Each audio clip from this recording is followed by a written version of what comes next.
since we visited Poisson. Maybe we should head over and have a look around.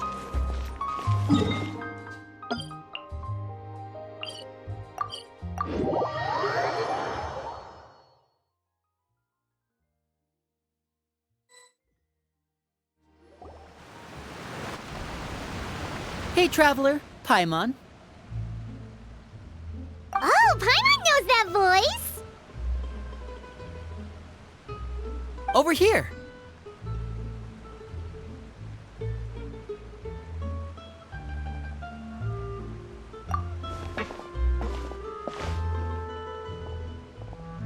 To borrow one of the more popular turns of phrase at the moment, this appears to be quite the fated reunion.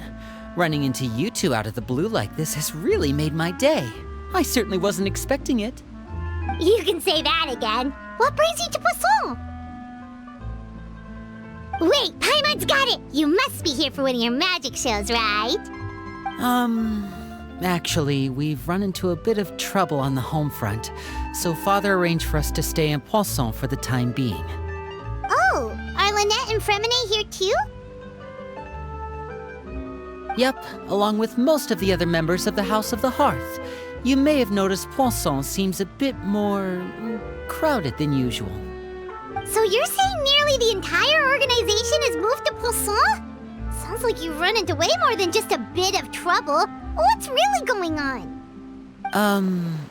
Well... Since the two of you are so curious, perhaps I can fill in the gaps. You scared Paimon half to death! Father, you're here. You know... On second thought, maybe we don't need to know. It's all probably super confidential House of the Hearth stuff, right? We totally weren't trying to pry or anything. No need to be nervous. I could sense your genuine concern from your conversation just now. Of course, I can also understand your confusion. Sending so many Fatui here to Poisson, it's only natural that some might suspect an ulterior motive to be involved. I understand. I'm well aware you've had your fair share of confrontations with the Fatui in the past, and I can't exactly guarantee that we'll remain on good terms in the future. As for right now, however, I would say we have little reason to be at odds, wouldn't you agree?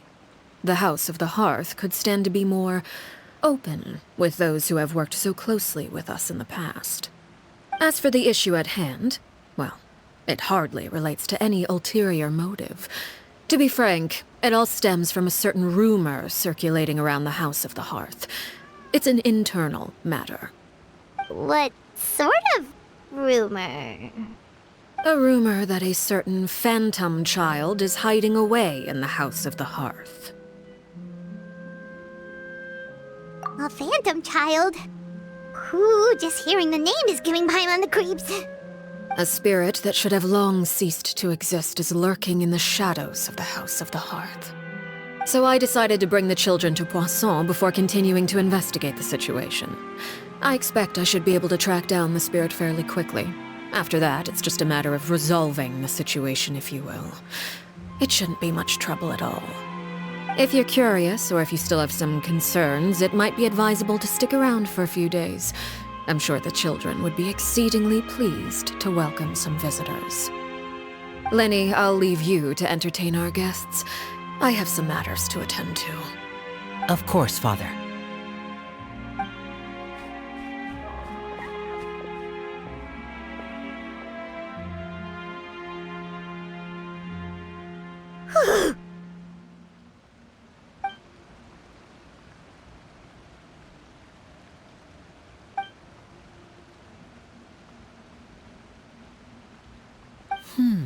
It has long been a dream of mine to invite you to our home and introduce you to my other siblings. You're quite well known in the organization already. A lot of people have been talking about you, especially after everything with the prophecy. If you're willing, why don't you stay a while and have a little chat with us? Alright. We don't have anything else to do right now anyway. But let's be clear, we're just gonna be there as guests, okay? Don't get any funny. Oh, wait a second. For your guests, that probably means we'll be treated to lots of yummy food, right? Of course. During our stay in Poisson, we've been helping out the locals with some fishing. We bring in quite the bounty every day. In fact, today's the perfect chance for me to show you what I can do in the kitchen. Let's go. I'll take you to where we're staying.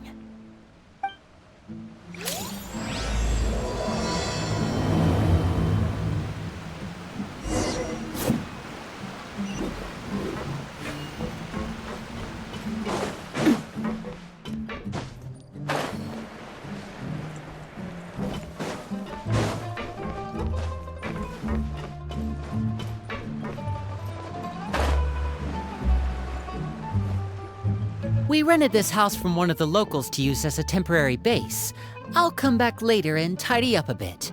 After that, it should be all ready for you to stay in tonight. Awesome, thanks! So, where are we off to now? Well, when I happened to run into you two earlier, I was actually in the middle of distributing some supplies. With this many people staying in Poisson, we have to bring in outside supplies every now and then. I should probably make sure the rest of these provisions get delivered, otherwise people might start to get antsy. Okay, we'll come with! There are all sorts of rumors about your organization floating around out there. Paimon's not sure if she could even take a wild guess as to what's true and what's not. But now that we finally have the chance to see a day in the life of the house, we can take a good look at how you operate! Well, you're more than welcome to come along. Just follow me.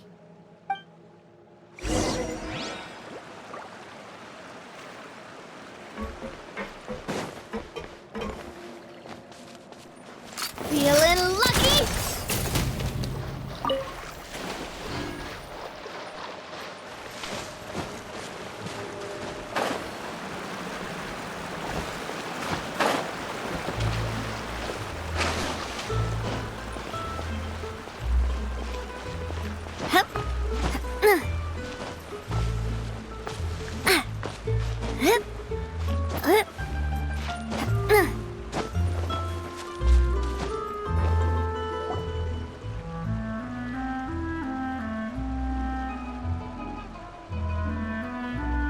Linny! We're finally here. The supplies. I'm assuming you've... Brought them with me? Yep, here you go. Hello? Something caught your eye? It's the Traveler in Paimon! No way! Come here, everyone! Hurry! The Traveler and Paimon are here!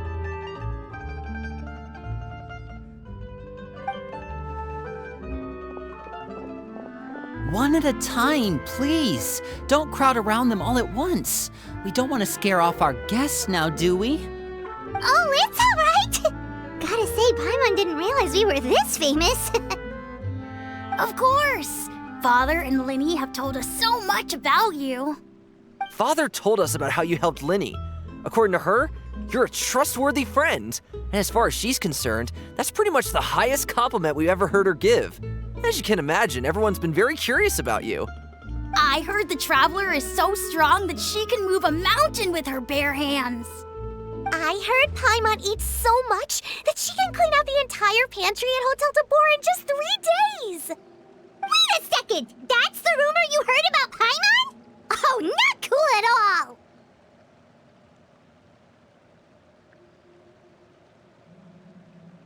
Oh, wait! When guests visit, you're supposed to give them gifts and stuff, right? Oh, we don't need something like that. Besides, we don't have anything to give to you!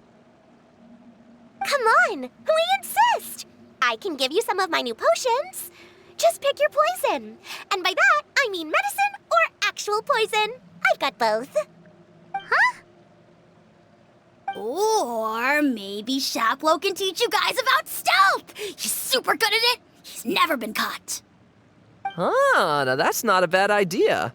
I know you usually prefer to fight head-on, but it never hurts to expand your bag of tricks, right? When it comes to eliminating your enemies, staying quiet can go a long way. Trust me, I would know. I was poisoned not too long ago, and I'm still dealing with the after effects. So I'm not quite as good as I was before, but I can still give you some pointers.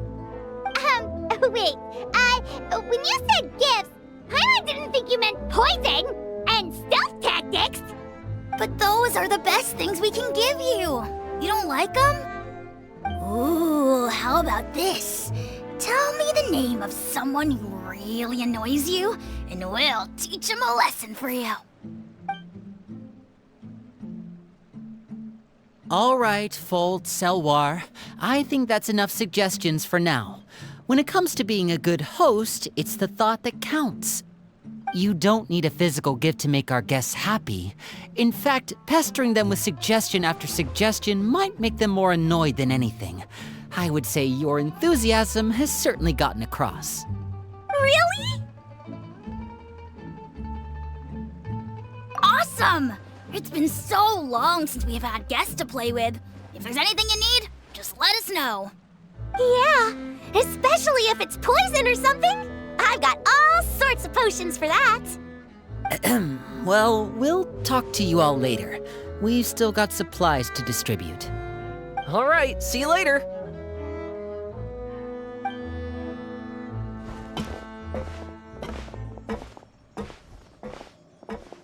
Bye!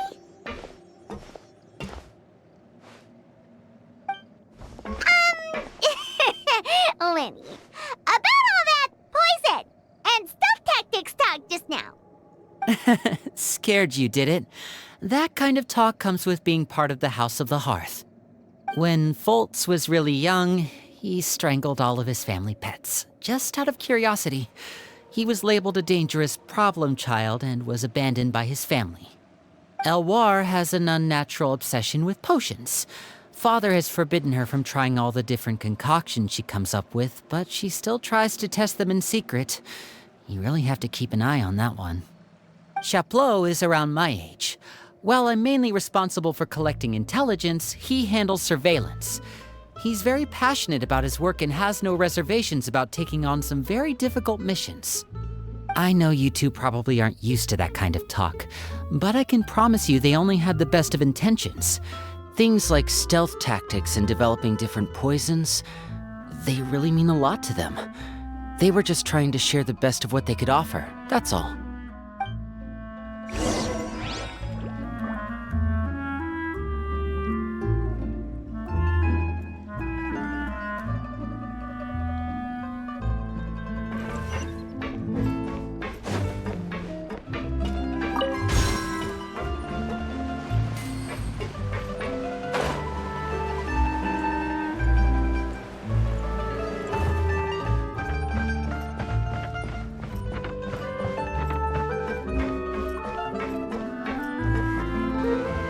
Filial, supplies are here.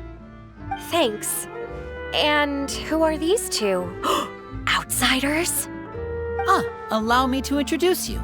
This is the Traveler and Paimon. Oh, you're the famous duo I've been hearing so much about. It's nice to meet you. I heard you've traveled to all sorts of places. Is that true? Of course! We're making our way all across to that! Oh, good for you. You must be pretty familiar with Fontaine by now, then. Have you seen the new opera that started running recently? I think it's called... The 4,000 Thieves? Oh, this is the first we've heard of it. It seems like it's going to be fantastic. From what I've been able to tell from the posters, anyway. You should definitely check it out if you have the time. Oh, and there's The Blind Maiden, too. That one is supposed to have audience interaction. Seems pretty interesting. After this mission is over, I think I'll go get a manicure. Oh, maybe I should dye my hair. Wonder how much it'll cost. Is it just Paimon, or do these two seem much easier to get along with than the others? Looks like the House of the Hearth has some normal members after all. I heard that. Oh! Oops. I'm guessing you're referring to Foltz and the others? Yeah, we're definitely not all like them. I bet those crazies are practically foaming at the mouth right now. I'm sure they just can't wait to get back to Snezhnaya to carry out the plan. That's enough, Filial. don't talk about family members behind their back, right? Whatever. Let's go. Guess this is goodbye then. If you ever have some time, we should go see the opera together.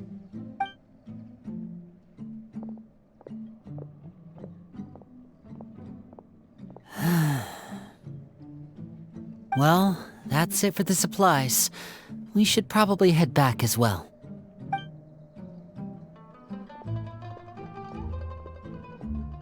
Well, they didn't seem too happy with each other. Seems like there could be something more going on here.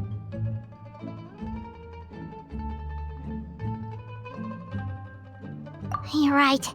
We're only here as guests after all. Oh, Linny's getting super far ahead. Come on, let's catch up.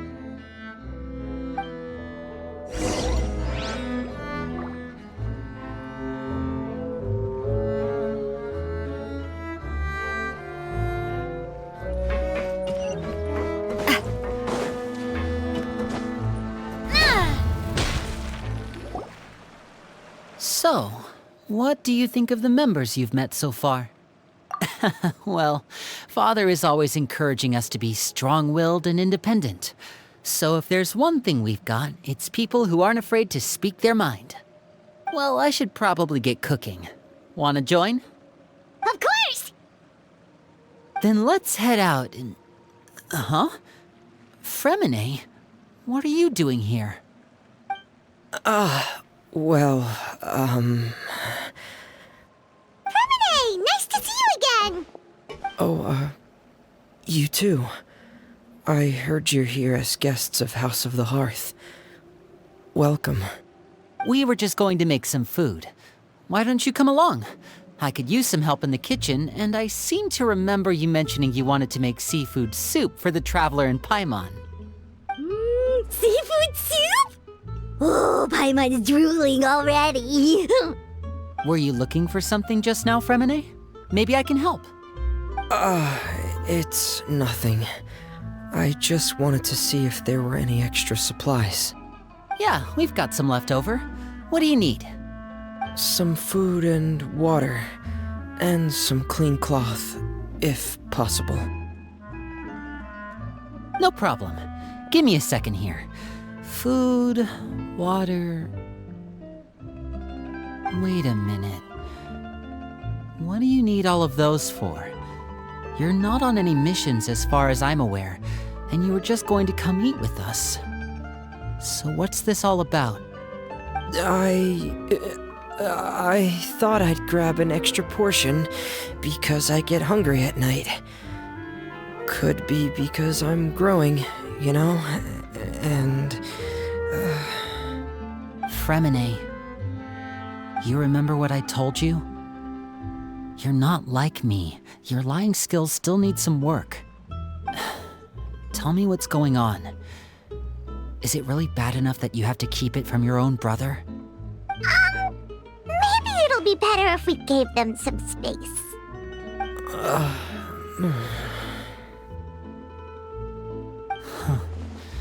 This is the first time I've seen that kind of look on your face. Whatever happened, does it have something to do with Father? Yes. Just follow me.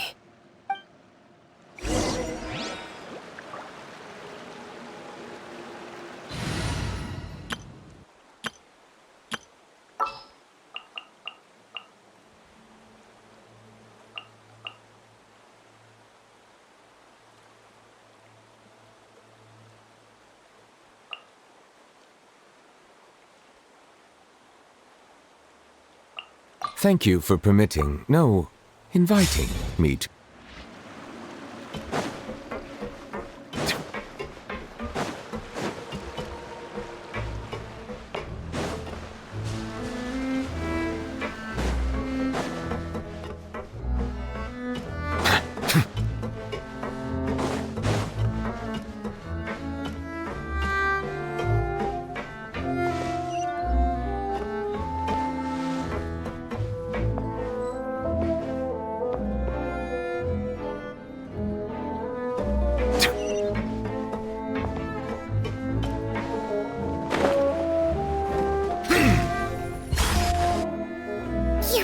back! Oh, and you've brought some friends with you this time! Hello, my name's Linny. I grew up in the House of the Hearth. And you are? Hi, Linny. I'm also a child of the House of the Hearth, just like you. You can call me Clairvy. Clairvy? It's nice to meet you. Does that name ring any bells, Linny? No, not at all. That's not a name we have on our roster, I'm sure of it. What I'm not sure of, though, is how she managed to sneak in. She must be the phantom child Father's been searching for. From the looks of it, I'm guessing you were the one that found her, Fremine. You, haven't told Father, have you? No, I haven't told anyone. I've just been keeping her hidden. For how long? About half a month now. So ever since we got to Poisson, then. Do you have any idea what you're doing? I know what I'm doing. Really? 'Cause from where I'm standing, it looks like you're hiding the very person Father has been trying to find. If Father finds out about this, everyone involved is going to be punished. You know the rules of the house, Fremine. I know you do. Father doesn't tolerate any form of betrayal. So why are you doing this? I've thought it through. And I just can't hand her over like that. Linny, don't you remember last year? Chaplot nearly died after getting poisoned during that one mission. He wasn't able to get back before the poison started taking effect, and not a single person was there to help him. That night, while I was sleeping, I heard a voice telling me to go save him. I opened my eyes, but I couldn't find the source of the voice. I thought maybe I was just hearing things, but I went to look for him anyway. Luckily, I got there with enough time to save his life. That feeling of being haunted, of hearing voices, it's happened many times in the House of the Hearth. I'm sure you've noticed. So what you're saying is, that was her? She was the one who spoke to you that night? Unless there are other spirits roaming around the House of the Hearth, I don't think there's any other possibility. If Clairvy were our enemy, it wouldn't matter whether she was a spirit or an actual child. I would have acted without a second thought, because that's what Father ordered us to do. But she's been living with us, helping us from the shadows all this time. I think that makes her family. I couldn't just hand her over to be dealt with. Not when there's so much we still don't know. So what's your plan then? You can't keep her here forever. Someone is bound to find out eventually. I haven't thought that far yet. I don't want to disobey an order from Father, but I also don't want to put Clairvy in danger. Come with me. There are a couple things I'd like to say to you in private.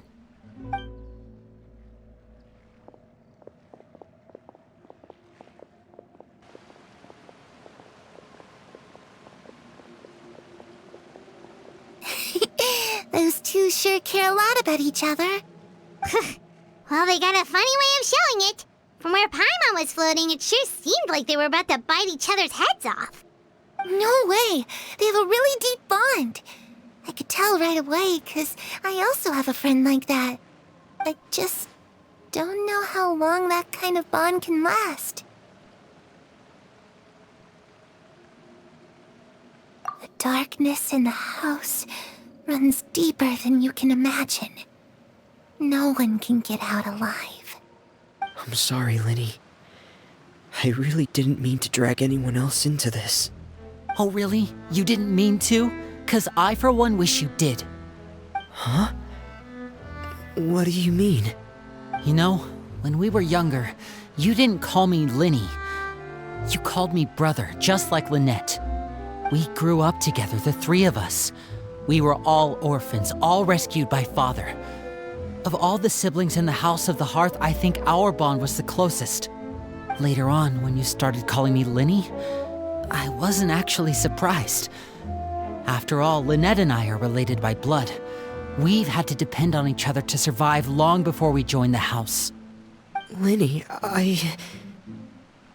The darkest and most difficult moments of my life happened before you and I had ever met. I'm sure that's true for you as well. Even so, Fremine, we've stood by each other for all these years now, and to me, that means more than blood. You and Lynette are the most important people in my life. No one can replace you. So I won't let you face anything alone. Not if I can help it. Oh, looks like things are getting kinda heated between Linny and Fremine. Maybe we should go check on them. Oh, it's raining. I should put my clothes away.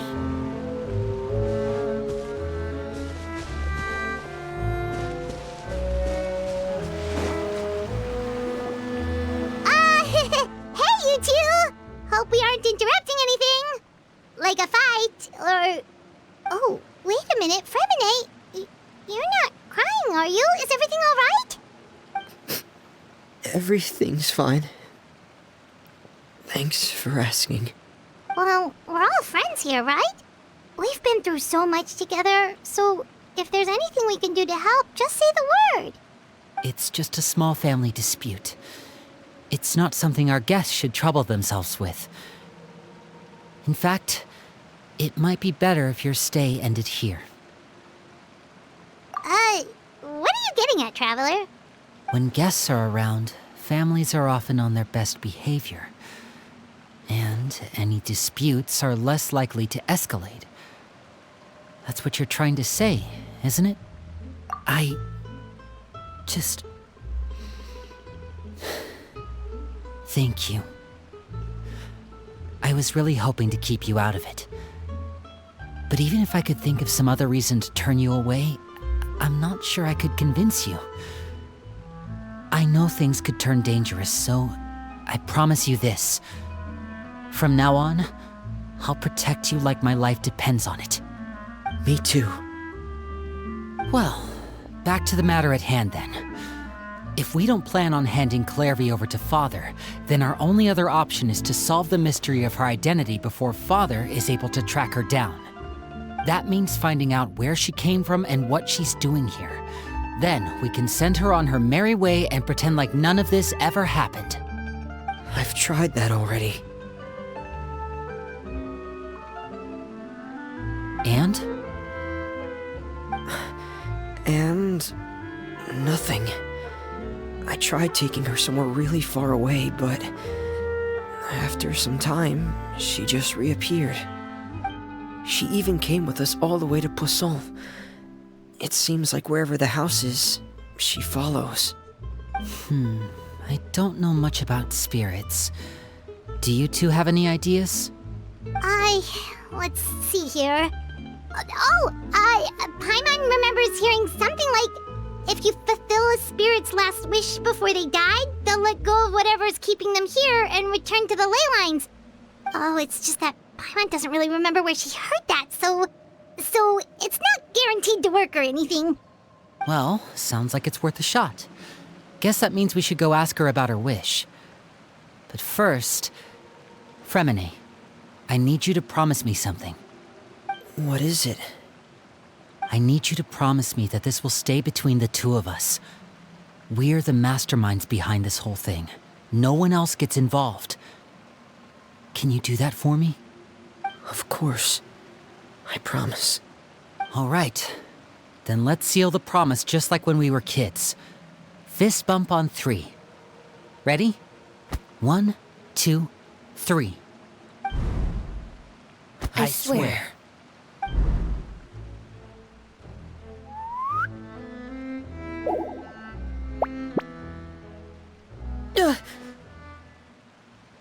Whoa!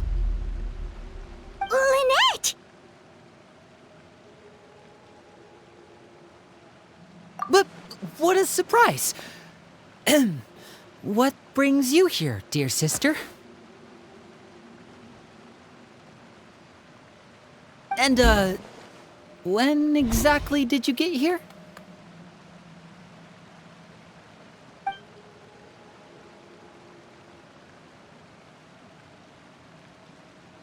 You're an idiot, brother. And you too, Fremine.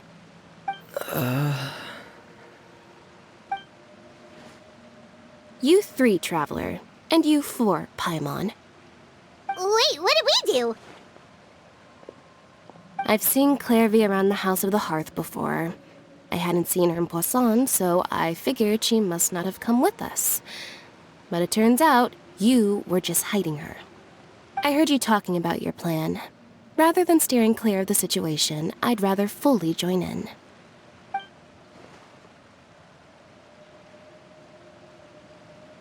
If you don't agree, I'll have no choice but to report everything back to Father. Simple as that. You're not giving us much wiggle room here, Lynette. Well, I guess we're all in this together then. After we talk to Clairvy, we'll figure out our next move.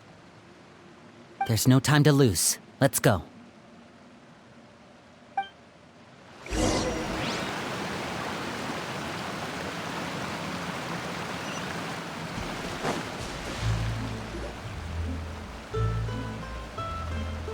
I'm full. Thank you for bringing me this food, you guys.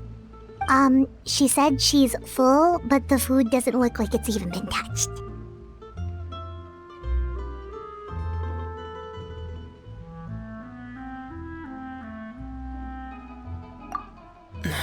That's right. Based on what I've been able to observe, it doesn't seem like Clairvy can interact with the physical world at all. Still, when she's presented with food, she'll always linger around it for a good little while. Maybe, in her mind, she really is eating those things. Does she know that she has already passed away? I've tried to ask her, but she didn't answer. My guess is that she's just as confused as we are. Or maybe she couldn't understand the question at all. Clairvy, if you've got some time, I'd like to ask you a few questions. Sure. Oh, another new friend. Hi, I'm Clairvy. Hello. Clairvy, how did you join the House of the Hearth? Huh? Isn't it the same for everybody? The knave brings you here and then you can't leave. It's just that your name, it's not on the roster. And I've never seen you before. The roster? Oh, I get it now. I think there might be some things you don't know about this place. The people in charge, they're not as nice as they look. They say they keep a roster, but it's not complete. There are a lot of people who aren't on it, and never will be. In this house, some people are family, and other people are just test subjects. Those kinds of people aren't ever going to get a place on the roster, unless it's the roster of people who've been executed. Wait, does that mean the knave... She... Is there anyone that can vouch for you? Perry. She's my best friend. She's the only one I trust in this place. Have either of you heard of that name before? No. Me neither. Clairvy, Perry. Neither of those names are on the roster. But it seems like she's telling the truth. Either that, or this kid's already got a bag of tricks bigger than mine. Maybe we should try a different approach. Clairvy, do you have a wish? A wish? It can be anything you want. Just imagine. It's your birthday, you're blowing out the candles, and your wish is...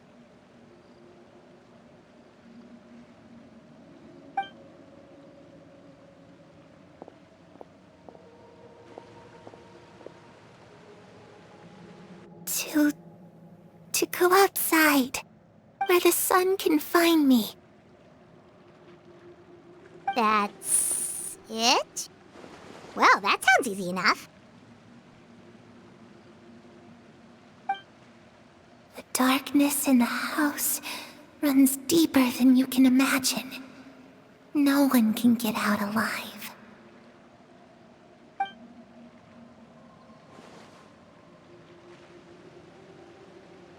Okay, time to divide and conquer. Listen up, I've got a plan.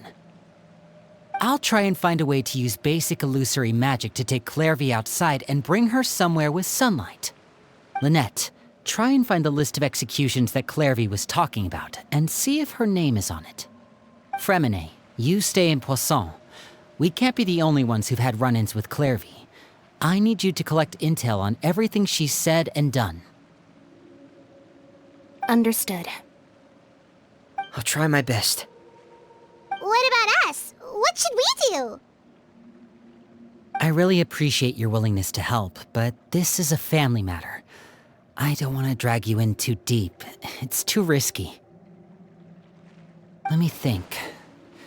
Since Father considers you to be guests, maybe you could stick by her side for a little while.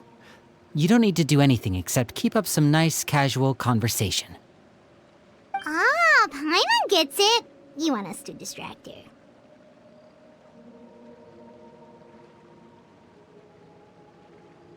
I'll give you a magic bird.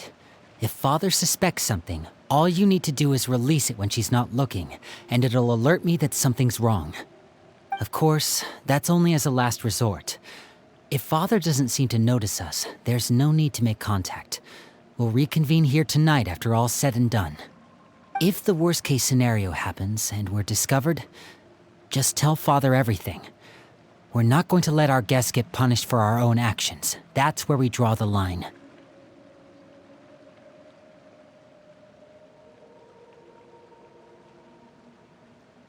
You too. Okay, this is where we part. Father should be at the beach nearby.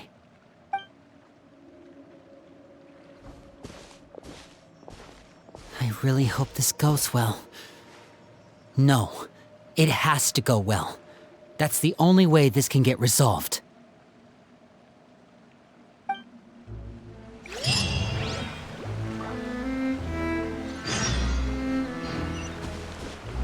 Clairvy, I'd like to take you somewhere. Is that okay with you?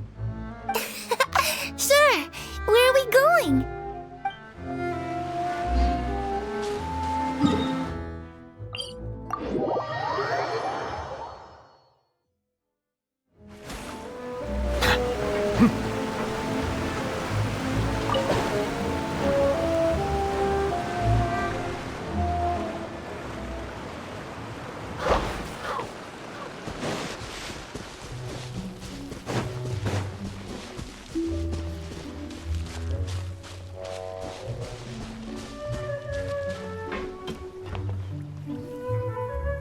It's the knave! And... child! Hey, aren't you supposed to be in Snezhnaya recuperating? What are you still doing in Fontaine? Oh, it's you two. I didn't expect to run into you here. I was unconscious for quite a while after the fight in the Primordial Sea. After I woke up, I realized I was being taken back to Snezhnaya, and well, I couldn't have that now, could I? Not when I've still got unfinished business here in Fontaine. So, I mustered up all my strength and made the journey back on my own. What sort of unfinished business are we talking here? It has to do with Skirk, my master. I really wanted to meet up with her, but by the time I got back, she had already left. I still have so many questions for her. Without any other leads, all I could do was ask the knave to help me track her down. She must have left behind some traces from her time in Fontaine. Oh, okay, so have you found any clues? Unfortunately, no. While the House of the Hearth is adept at collecting all manner of intelligence, certain existences can still manage to escape our purview. Basically, unless Master feels there's a need to meet with me, she's not going to be found. But that problem has an easy fix. I just need to become stronger, and then... Paimon thinks you should focus on getting better first. The worst of it is over. It's all thanks to that one kid from the House of the Hearth. Elwar, I think her name was. She gave me a bunch of random potions to drink. They didn't go down easy, let me tell you. Pain and chills all over. But they really did help speed up my recovery. And that's good, because it looks like I really do have to head back this time. The old man's been putting the pressure on me. He sent someone to tell me I'm needed for some sort of project. Project Stuja? Yeah, that's the one. I heard Regrader's involved too. I'm not looking forward to having to listen to all his monologuing, that's for sure. Hey, maybe you could think of a way for me to stay in Fontaine for a little longer. Helping Linny and the others brush up on their fighting skills would be far more interesting. If you and I could spar, that would be even better. I've been waiting for a chance to see you go all out. And what a sweet little daydream that is. But I also have a role to play in all this. I'll be leaving Fontaine shortly as well. Besides, considering how little they see fit to step outside the homeland, being called on to return to Snezhnaya by such illustrious dignitaries, what a great honor. Wouldn't you agree? One I could do without, I'd say. Is it just Paimon? Or does it kind of seem like they're... So, dear guests of the House of the Hearth, to what do I owe the visit? Well, we just... Right!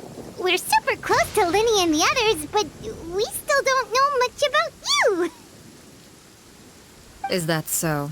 Introductions have already been made, have they not? Oh, well, you see? There's only so much you can learn about someone from a short introduction. At least tell us something a little extra, like... Why do you call yourself father? Good question. I'd also like to know. The fact that you have to ask tells me our intelligence work has been quite successful. Telling you the answer to that question would only serve to undermine that success.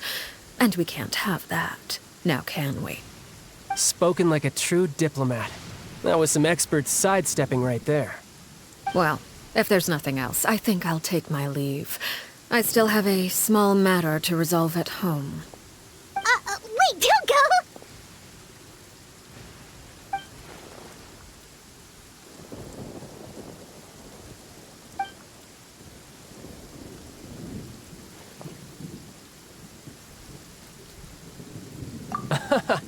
I'd also like to hear the answer to this.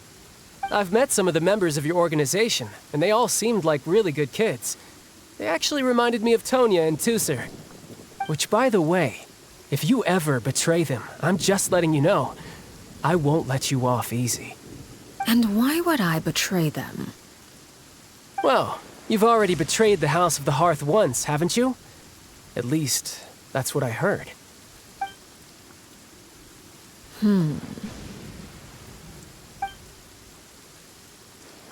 Okay, I admit. That's just what the old man told me. The rooster, I mean.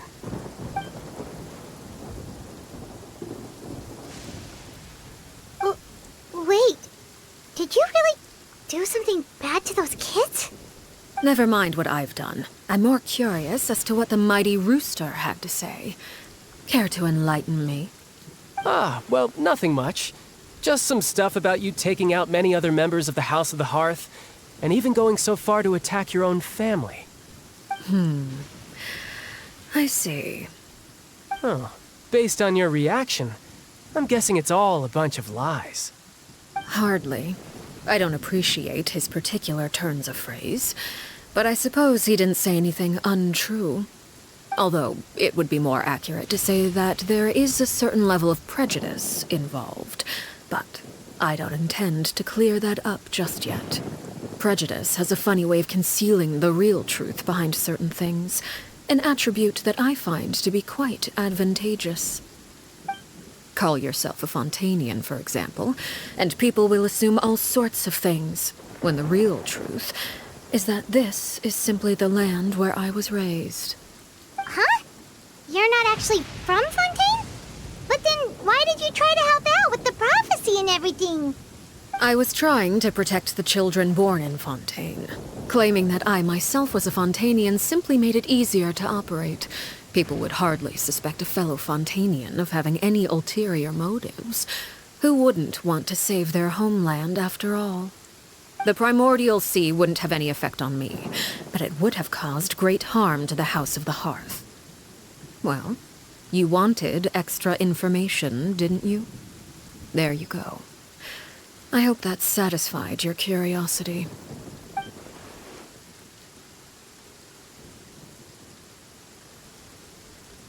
So, you stayed in Fontaine for the kids.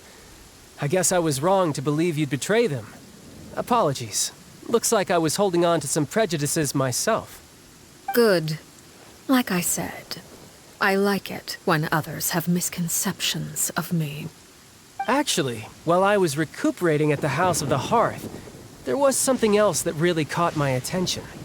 I heard that members always resolve disputes and arguments with a friendly spar, and the loser has to back down. Seems pretty cool if you ask me. Would also give them plenty of opportunities to hone their skills. Well, that's only a recent development. In the past, such spars weren't nearly so friendly. The losing party would lose everything, including their life. They were that high stakes? Whew, at least that's not a thing anymore. Well, the current atmosphere's not half bad. I'm a bit jealous, actually. You've got so many family members around you, and you even get to live with them. Having a lot of family around means dealing with a considerable amount of bickering and scheming. Once Tonya and Tusser enter their rebellious phase, I'm sure you'll understand. Just imagine. Tusser becomes obsessed with plucking out strands from the rooster's mustache, or Tonya decides to dye her hair 42 different colors. Okay. I get the picture.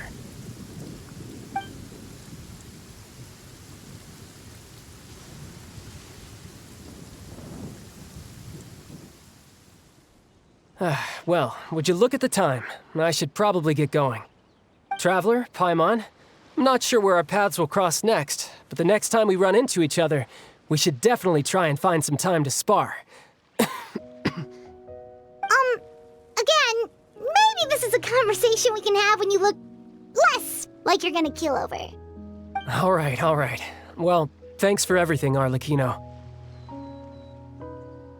No thanks necessary. You also played a part in obtaining the Gnosis. I would say we can call ourselves even. I like the sound of that. Well, I'm off. See you all some other time.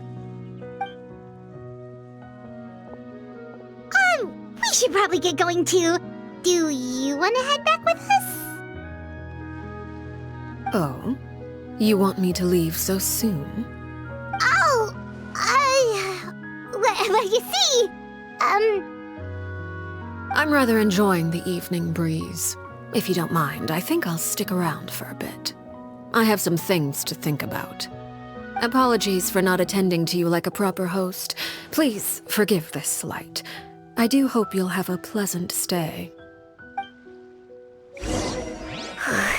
We managed to keep her distracted until nightfall. Good thing Child was there to keep the conversation going. You don't think she suspected anything, do you? Oh, I wonder if Liddy ran into any issues. Let's hurry back and see how everything went. Oh? You decided to stay a little longer? Let's take in the ocean view together, then.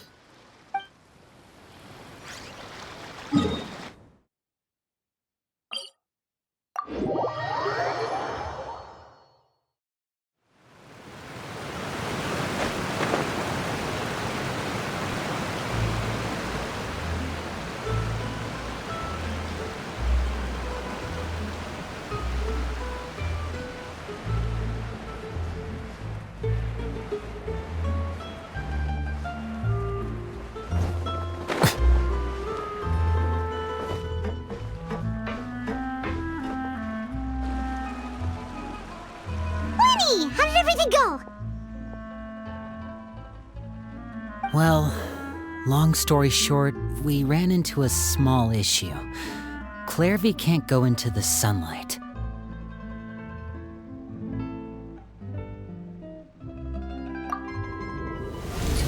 Everything was fine at first.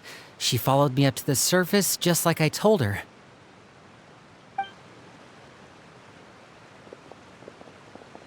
But as I led her out of the shadows and into the sunlight, she vanished. I turned around and there she was, standing at the edge of the shadows, silently watching me. Huh. Maybe she's afraid of sunlight, or... No, it wouldn't be her wish if that were the case. Well, we could always try pushing her into it.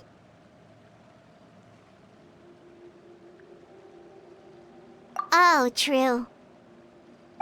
I've pretty much tried it all already. Nothing worked. Eventually, the sun went down, so all I could do was bring her back here. How did it go with you, Lynette? Good. I've got the list. It's right here. Really? Well, what are we waiting for? Let's take a look!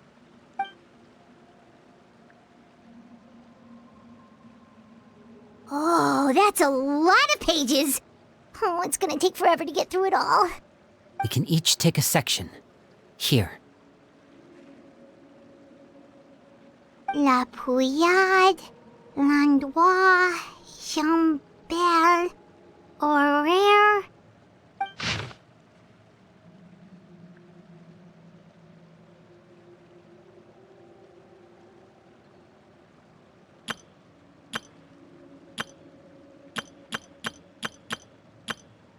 Oh, yikes. That Aurere guy has a huge scar on his face. He's kinda giving Paimon the creeps. Ah, I've met him before. The scar is from an injury he received during a mission. I still remember him joking with me about it. He said any future lover would take one look at him and then lose all interest.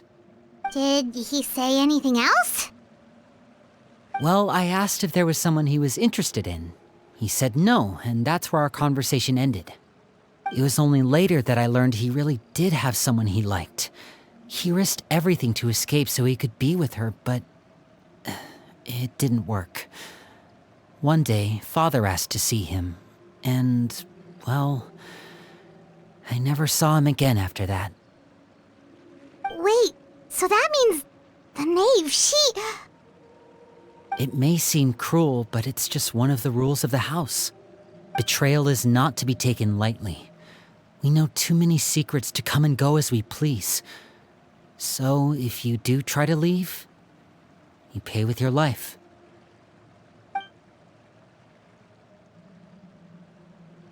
Her name's not here, huh? Well, that's not too surprising. It doesn't seem like this list is complete. It only contains records dating back around 5 years. Let's shift our attention then. Fremine, were you able to find anything out?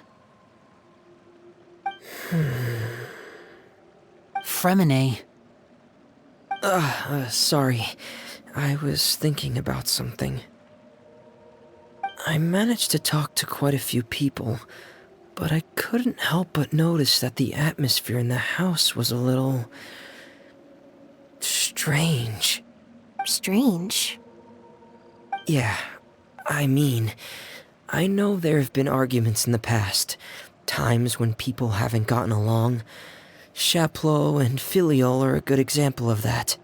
Oh, those are two of the people that we met while delivering supplies.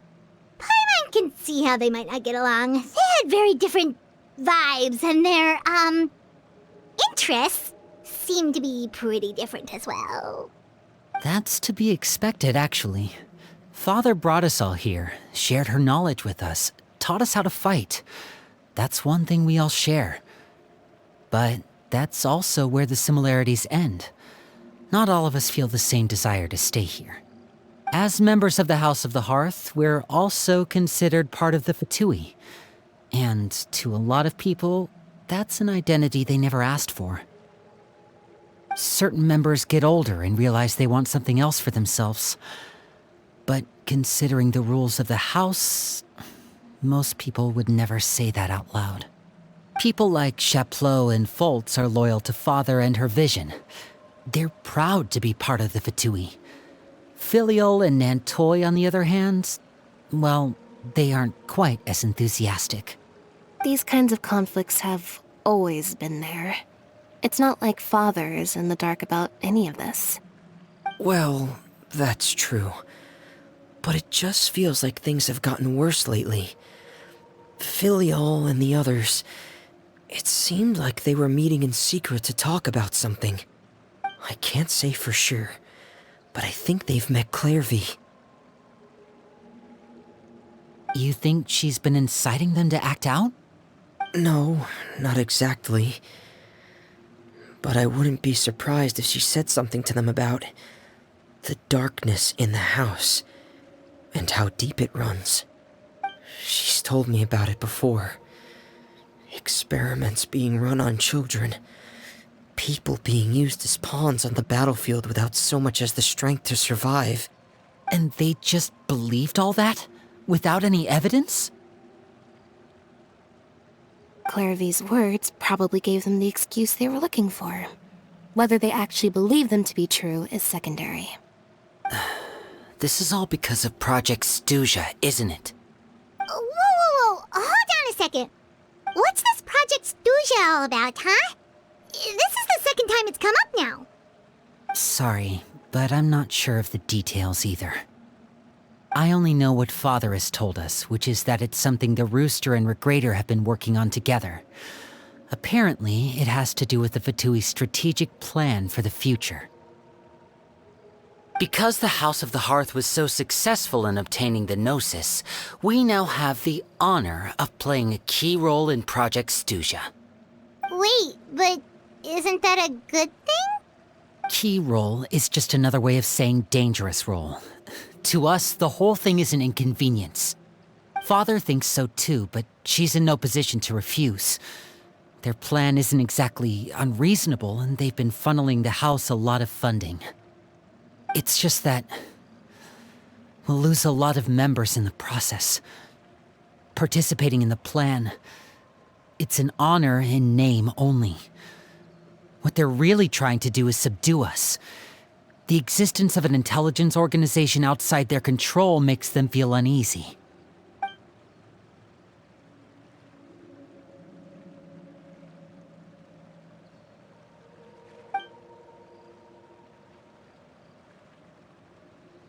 Okay, super complicated top secret Fatui business aside, what does all of this have to do with the conflicts you were talking about earlier? Paimon doesn't get the connection. External pressure has a way of exacerbating internal strife. You can't overlook the power of fear either. People are afraid of dying, and that fear is often the impetus for a lot of stupid decisions.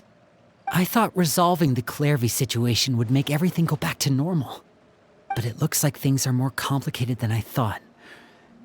If we leave Filial and the others to their own devices, sooner or later, Father will be forced to take action. We can only focus on one situation at a time, brother. You're right. Even if we confront Filial and the others, it won't do any good. It might even make matters worse. We should focus on Clairvy for now. Well, it's getting late. We should head back and get some rest. We'll try again first thing tomorrow. Lynette, you stick with me this time. Fremine, keep a close eye on Filial and the others.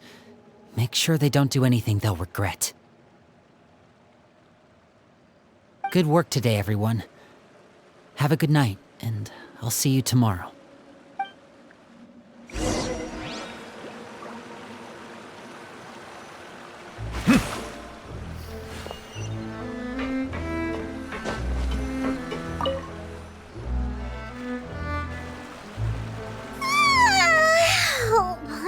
Looking forward to an early night, but she can't sleep at all.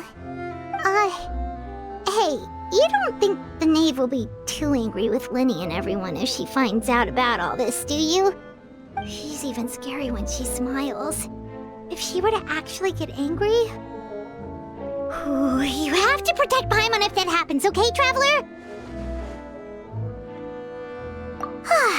Trust is ever, Traveler. Look! Look over there! Quick! Let's catch up with her before anyone sees!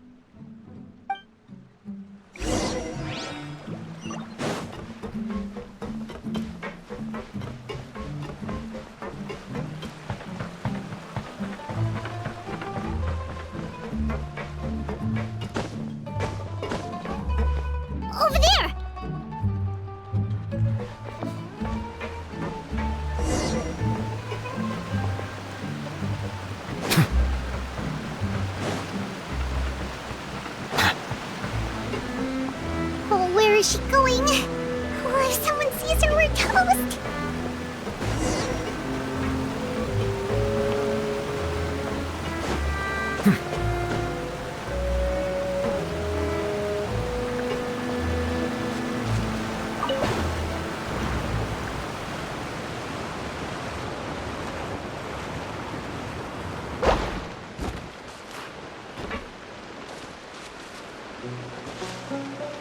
Oh, look! She stopped!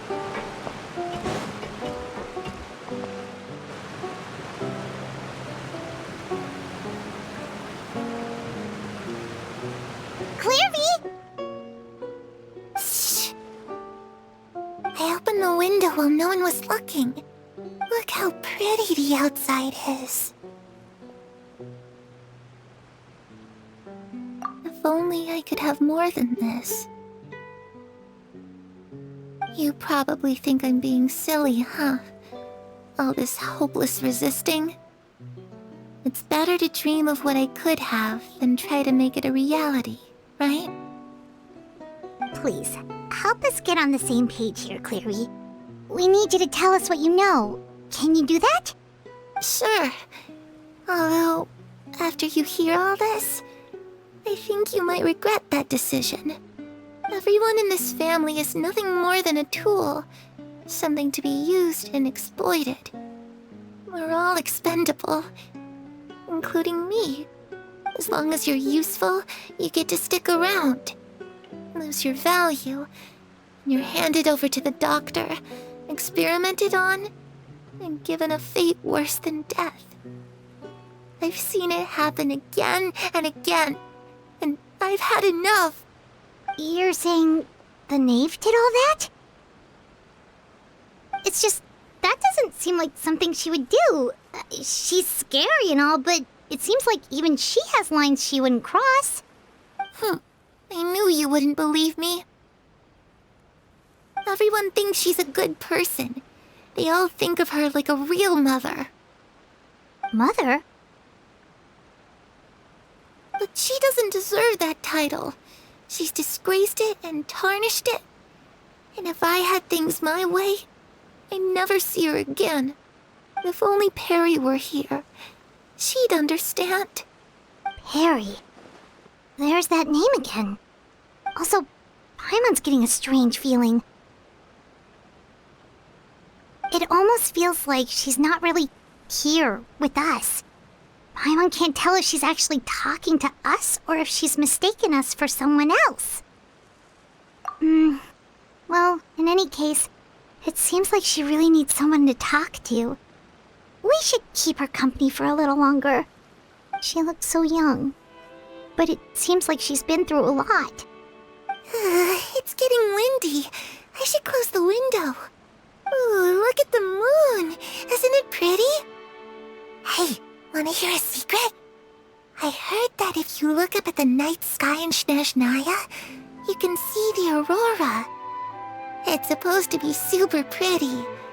Even prettier than the moon tonight. Perry and I promised each other that once we're older, we're gonna go see it together. But I can't find her. I'm worried she's also been... No, that wouldn't happen to her. She's special. Mother likes her a lot. I should really go talk to Mother, but we just fought. She doesn't want to see me, and I'm too scared to face her. What should I do?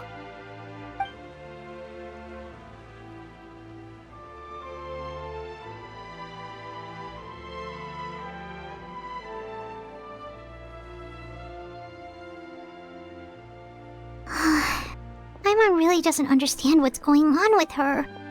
Well, let's head back. We've got an early morning tomorrow.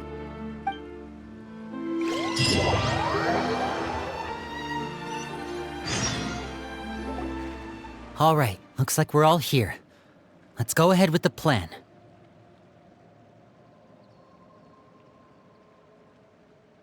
Oh? What is it?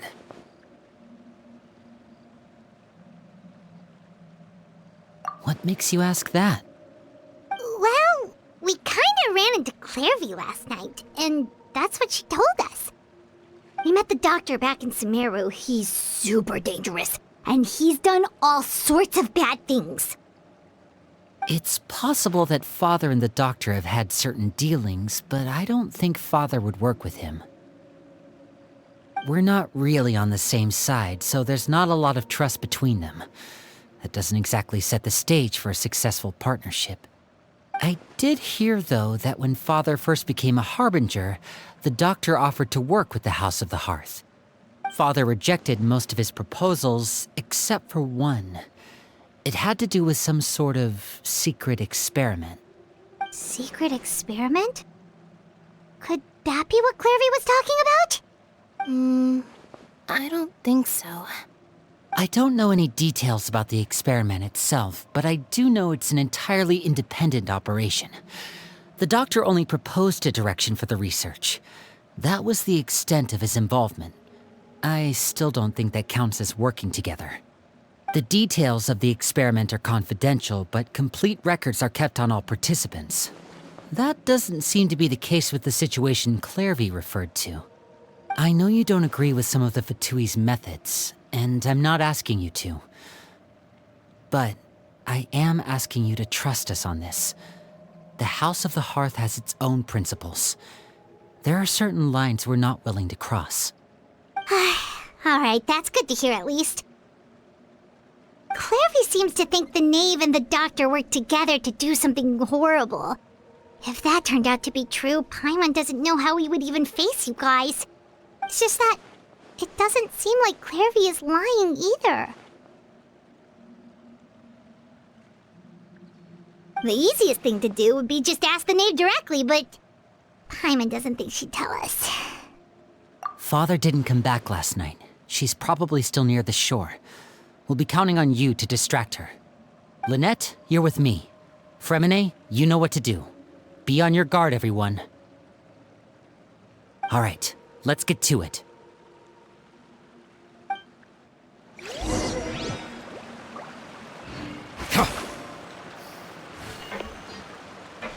Where are we going today?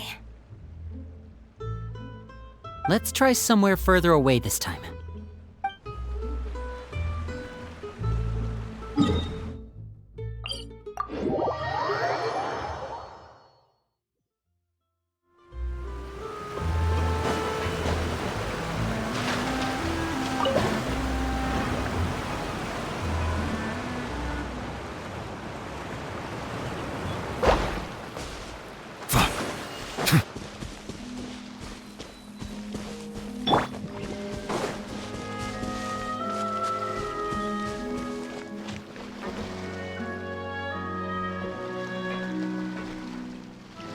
Ah, it's you two again.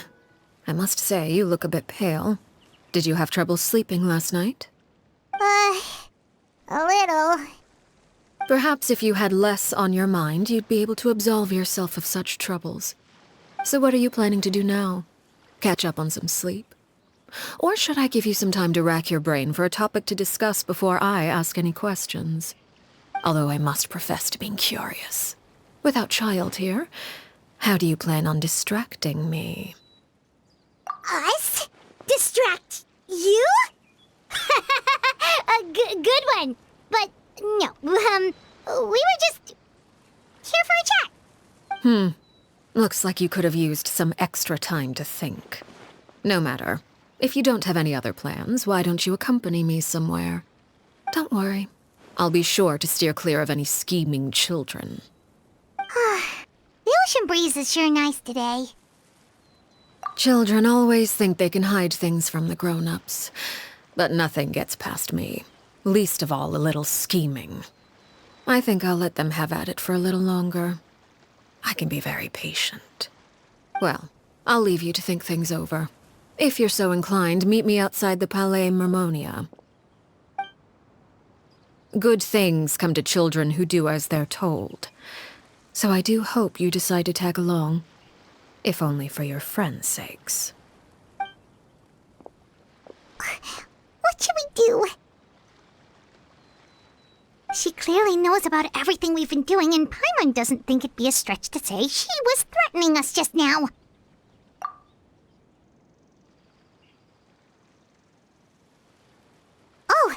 idea. Hopefully he sees it in time. Well, we should probably head to the Palais Mermonia. Paimon doesn't want to find out what happens if we don't show up.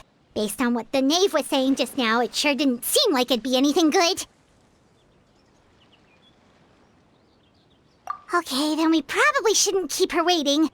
It seems like Linny and the others are on thin ice, so let's do our best to not get them in any more trouble.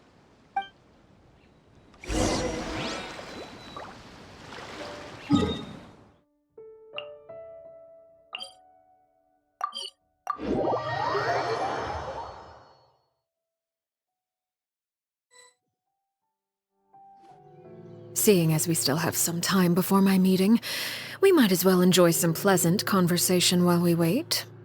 I'm glad to see you get along with my children. Being surrounded by good companions is necessary for a child's development.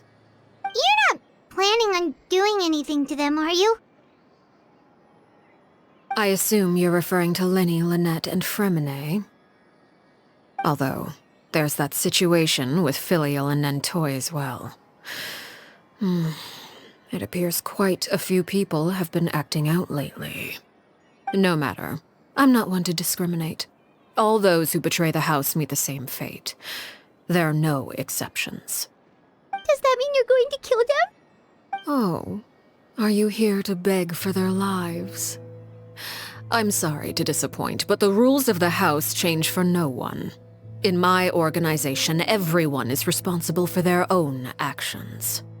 But don't you care about them at all?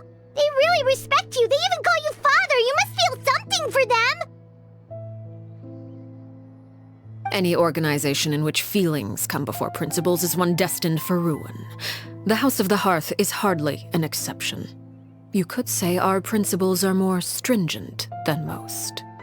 Perhaps I can offer you this consolation at least. As our guests, you two will not be held accountable along with them. I would imagine Linny, Lynette, and Fremine will be able to keep their lives. As for Filial, Nentoy, and the others, I'm afraid there's little I can do. They can try to escape, but once you know our secrets, there's no getting out alive. But that's awful. Ah, you seem concerned. Out of consideration for my guests, I suppose I could turn a blind eye for a little longer. If Linny and the others manage to dispose of Clairvy in the meantime, all evidence of their wrongdoing will be lost. In that case, I could hardly punish them for something I couldn't prove. If their efforts are unsuccessful, on the other hand, all will be held accountable. And the punishment will be severe. Of course. Oh, and here, I believe this belongs to you. Do try and keep better track of it next time. It takes a considerable amount of time to train a bird like this. It would be such a pity if you were to lose it. Permanently. Wait, where did you get that? Well, I'm afraid that's all the time we have to chat. Now, for the matter at hand. I asked you to meet me here because I have business at the Palais Mermonia. It has nothing to do with you, but I think it would be prudent for you to stick by my side for the time being. There will always be time later to run off and tell Linny what you've learned. Well, time to go. Looks like we wrapped things up just in time.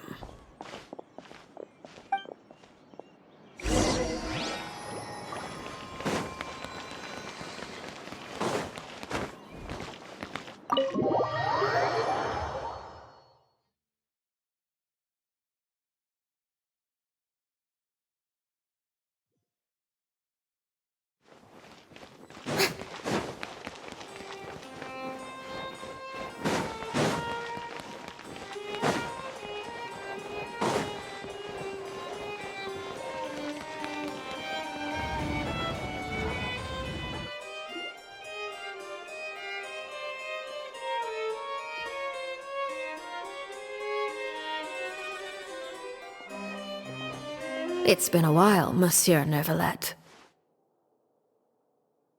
I must say, I wasn't expecting my meeting request to be approved quite so quickly. The Palais Mermonia operates with an efficiency worthy of admiration. It is only right that an esteemed diplomat such as yourself should be afforded the proper level of respect. Although, if I may speak plainly, I must confess that I did not anticipate we would have the occasion to meet again after presenting you with the Gnosis. I see you've brought the Traveler and Paimon with you as well. If I may inquire as to the purpose of your visit. I'll be departing Fontaine shortly. There is, however, an outstanding matter that I would like to see resolved before I go. It requires a rather lengthy explanation, I'm afraid. So I took the liberty of explaining everything in this proposal. Please review it at your leisure, Monsieur Neuvillette.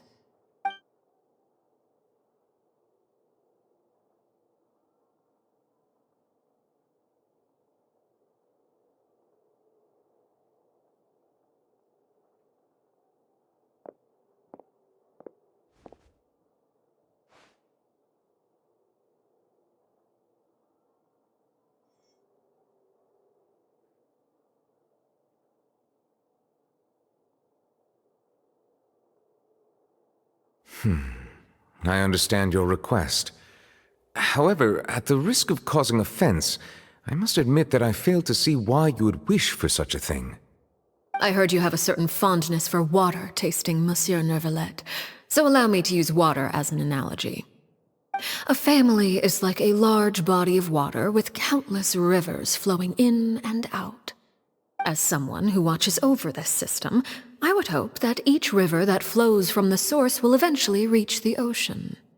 Of course, objectively speaking, I know this is impossible. Most of the rivers will dry up along the way, disappearing into the ground and leaving nothing but a barren riverbed behind. Not all rivers are destined to reach the ocean, but I would not see their existence rendered meaningless. I believe the water that flows within them is simply meant for a different destination, like a field in need of irrigation. Or perhaps the glass of a certain water-tasting enthusiast. Did you get any of that, Traveler?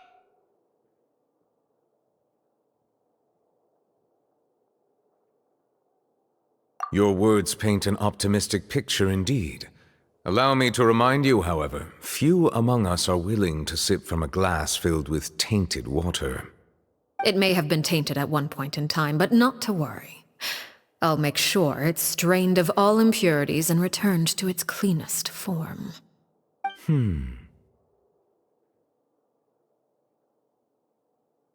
I seem to recall there being a transactional aspect to your proposal.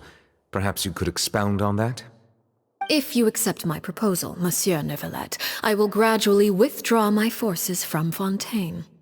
And, unless absolutely necessary, I will no longer carry out any special missions within Fontaine. I presume I can take your words to mean that, in the future, cases similar to the Tartuffe assassination will cease to cross my desk? Tartuffe? Ah, that thief who embezzled funds from all those charities, you mean? My deepest condolences to his family, but without any evidence, I cannot imagine how the House of the Hearth might have been involved in his passing. Of course, if you accept my proposal, Monsieur Neuvillette, I'm sure certain measures could be taken to reduce the frequency of such troubles. You choose your words carefully indeed. In that case, I am inclined to accept your proposal. My thanks for your generosity, Monsieur Neuvillette. Well, with that settled, we should be going now. I took the liberty of bringing along 2 bottles of spring water from Snezhnaya for you to enjoy.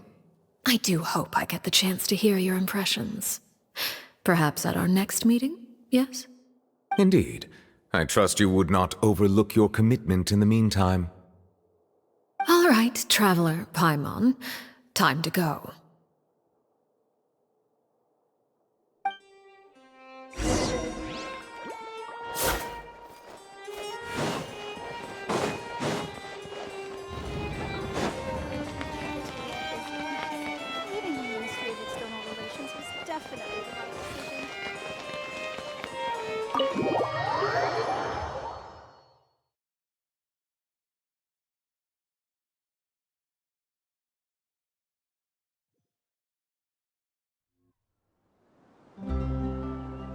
So, what exactly were you talking about back there?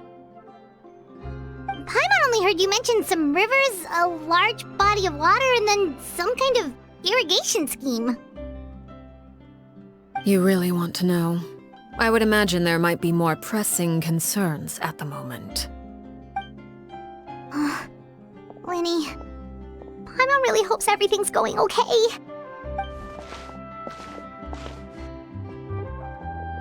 Oh, Paimon recognizes that look. You've got your ticket cap on, don't you, Traveler?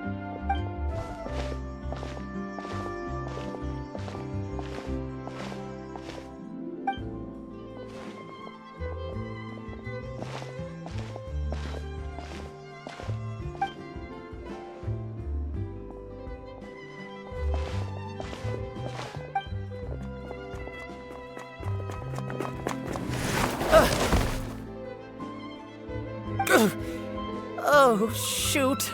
Are you alright? Oh, jeez. I'm so sorry. I was so focused on selling these papers, I wasn't looking where I was going. Well, let me make it up to you at least. Here, take this paper. On the house.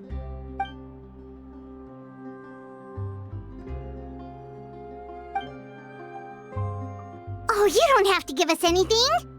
Please, I want to. It's not like I'm short on supply. All the extras will be useless come tomorrow anyway. It's my fault, really. I was just trying to bring home some extra mora for the family, but I bit off more than I can chew.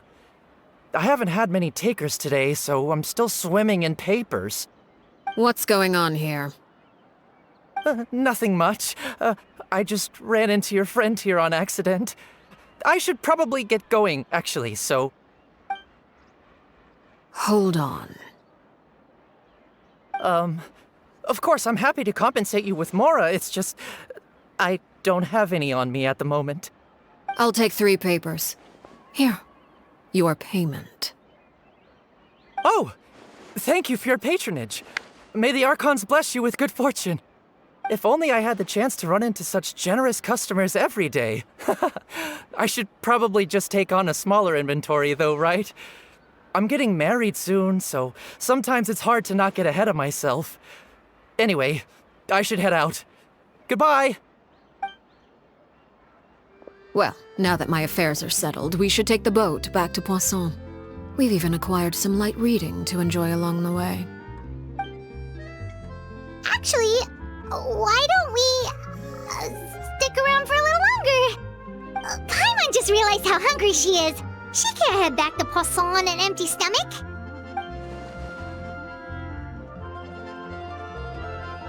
It appears you two are under the impression that delaying our return will somehow alter the situation in your favor.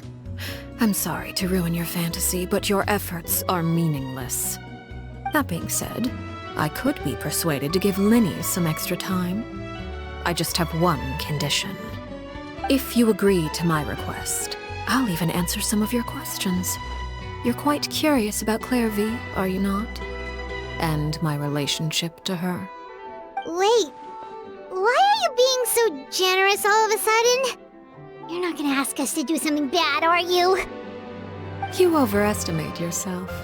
You don't have the talent for bad things. Then what can you possibly... The most important consideration in a negotiation is that both sides receive something they want. Demands and threats only get you so far.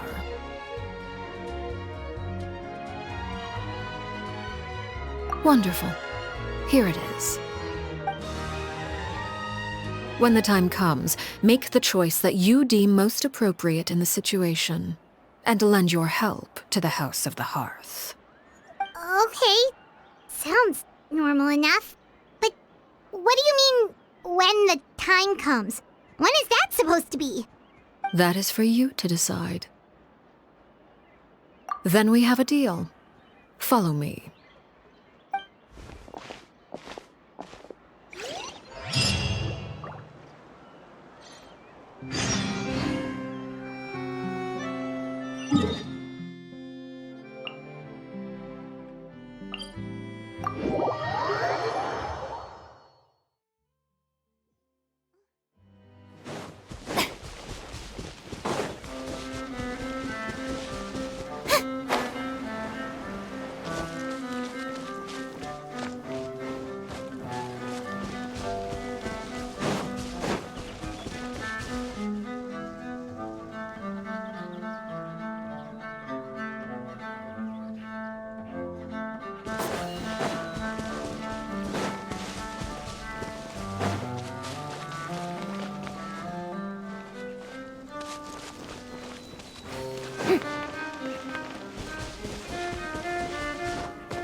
this place?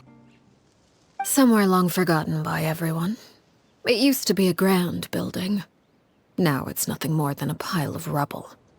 No one comes here anymore, nor does anyone care about what once happened here.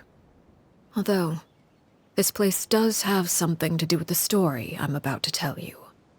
It was before I became a Harbinger, and before Linny and the others joined the House of the Hearth. Due to certain events, I first killed Clairvy and then her mother.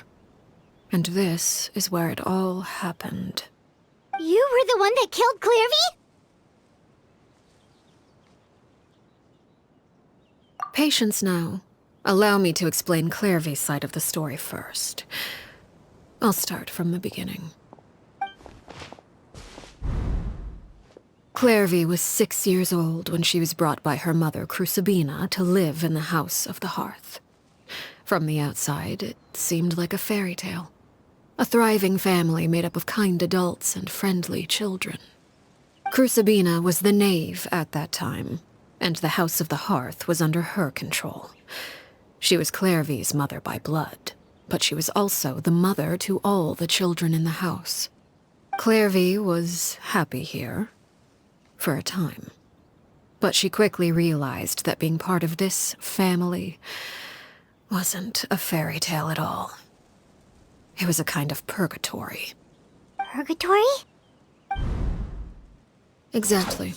The House of the Hearth takes in war orphans from all over Tevat. But as for how to raise them, that depends entirely on the person in charge. Crucibina came up with a novel idea. She would teach the children to fight, force them to duel each other, and then crown as the king of the house the child who proved themselves most worthy of inheriting her title. It's difficult to estimate the number of children who died or were maimed in the process. There's little I can say about the ones who died.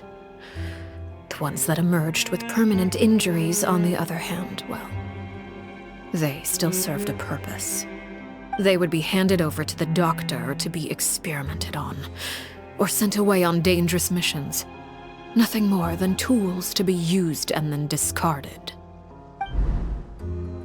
So those were the experiments Clairvy was talking about.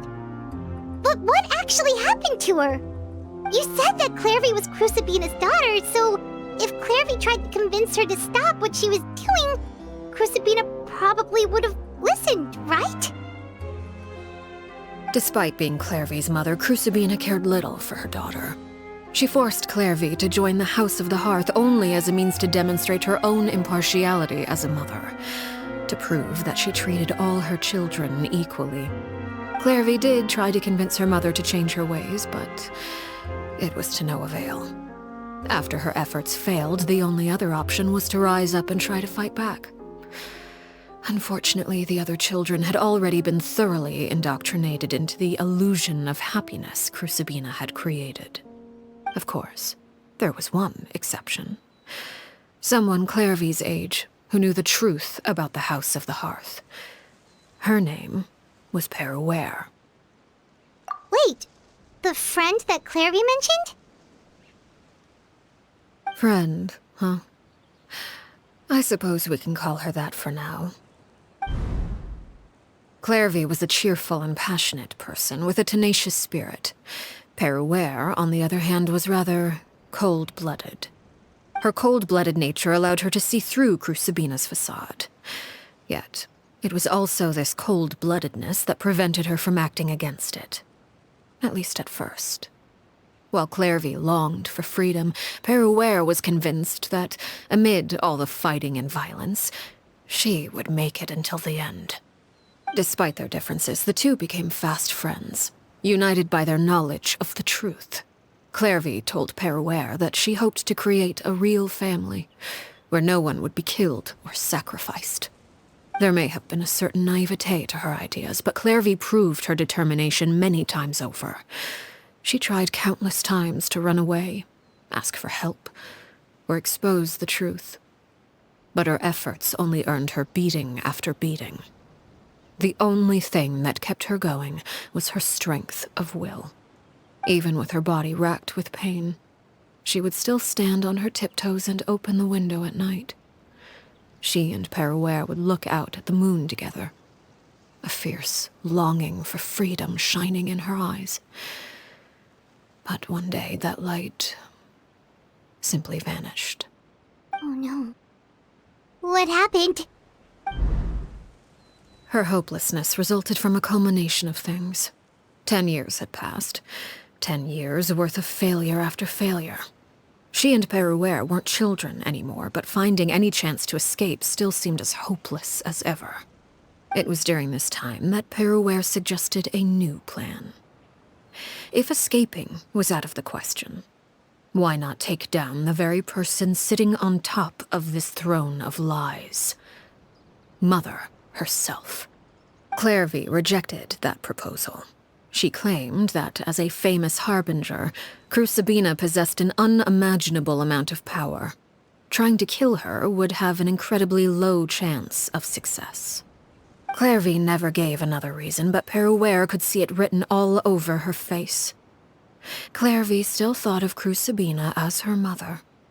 Killing her own flesh and blood was a line she couldn't bring herself to cross. If she couldn't escape and fight back, then only one option remained. Precisely. Death was the only way that she felt she could be free. It happened during a duel.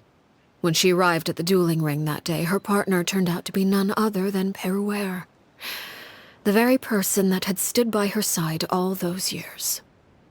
It was a fierce battle, but ultimately, Clairvy decided to let Peruere end her life.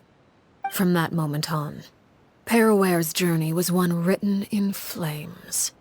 When the rain finally came and washed it all away, there she stood, the sole victor in Mother's endless game of slaughter, a trail of corpses strewn across her path to success. It was the very result she had predicted 10 years prior. Even then, she believed she would make it until the end. She wasn't surprised by the fact that she emerged as Mother's undisputed heir. Rather, her success left her with an inexplicable sense of restlessness. She was unsettled, and there was only one thing that could quell that sensation. Perhaps you two would like to take a guess as to what it was? Crucibina, you mean? But... Correct. This is the place where Peruere killed her best friend. A mere year later, this is also the place where she fought tooth and nail to kill the mother they shared. The moment she acted, any conception of what was right or wrong ceased to matter. It's one of the principles of the house. Only those who survive get to write the rules. Peruere won the battle, and became a harbinger herself. After which Her Majesty, the Tsaritsa, bestowed upon her a new name. Arlecchino. So the Perry Clairvy was talking about... It was you all along. You're Peruere. Arlecchino is just a name you got later. I left that name behind long ago. I must say, hearing it now does bring back memories. After I defeated Crucibina, the moniker of Mother died with her. I chose to forego the title she called herself, and even chose to give up my own name. I rebuilt the House of the Hearth under a new identity. Not only as Arlecchino, but as father. And that is where the story ends. Any more questions? Yeah. Based on what you just told us, Clairvy wasn't a little kid when she was killed. So the Clairvy we met... Was she really a spirit at all? I suppose you could call her an illusion born of flame. Her existence is like ashes to a fire. Something left over in the wake of blaze and ruin. You see, a certain power runs through my veins. It's not unlike a curse. My flames leave behind shadows of anything they consume.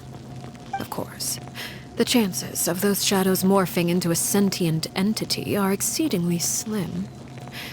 Clairvy is a very special case.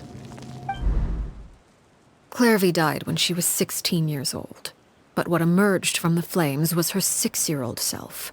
Her appearance wasn't the only thing affected. Most of her memories were lost to the blaze as well. Memory is a mysterious thing indeed. Losing a portion of your memories will alter your sense of self. Lose 10 years' worth, however, and it would be like living in the past. Like returning to a version of yourself that never grew up. No wonder Paimon got such a weird feeling when we were talking to her. Perhaps I should put it this way. Clairvy is someone trapped in time. It may seem like she exists with us in the present, but she truly lives in the confines of her own past. So if all of that is true, then you must have known about Clairvy for a long time. Indeed. She's a rather volatile and unstable entity. Sometimes she would look after the children. She's even saved some of their lives. But other times, she would hide from me and become obsessed with revealing the truth about the house to anyone who will listen. Shadows don't have the capacity to learn or grow. Any new information they encounter is quickly forgotten over time. Your attempts to expose Clairvy to sunlight. They failed, yes. The reason is actually quite simple. In Clairvy's mind, the house is impossible to escape, and it is this very perception that traps her there. But no matter. All I have to do is kill her again, and all will be resolved.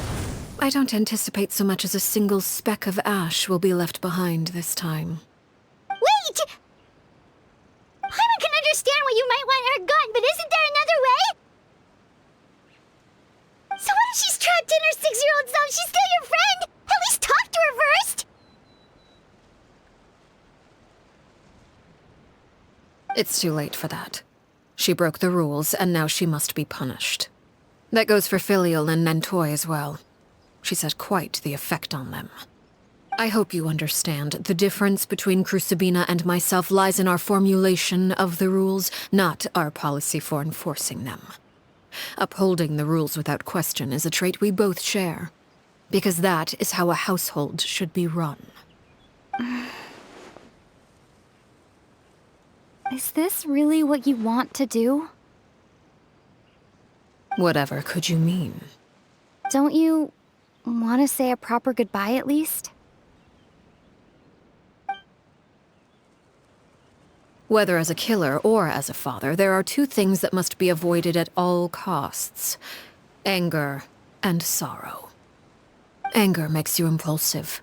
Sorrow causes you to waver. Well, it appears it's about time to proceed. Before we arrived, I told some of my well-behaved children to bring our troublemakers here by nightfall. I do believe I've kept my end of the deal. I gave your friends quite a bit more time. As for what happens now, we'll just have to wait and see.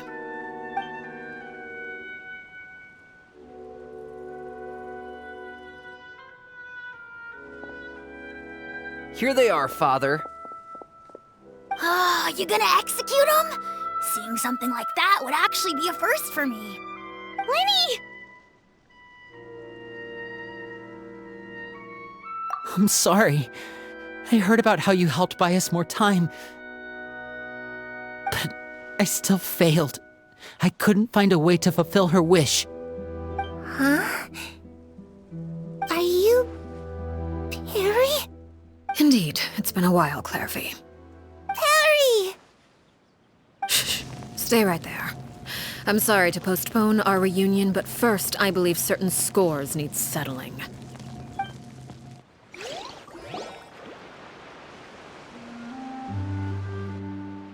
Father, let me explain. Out of my way. Father!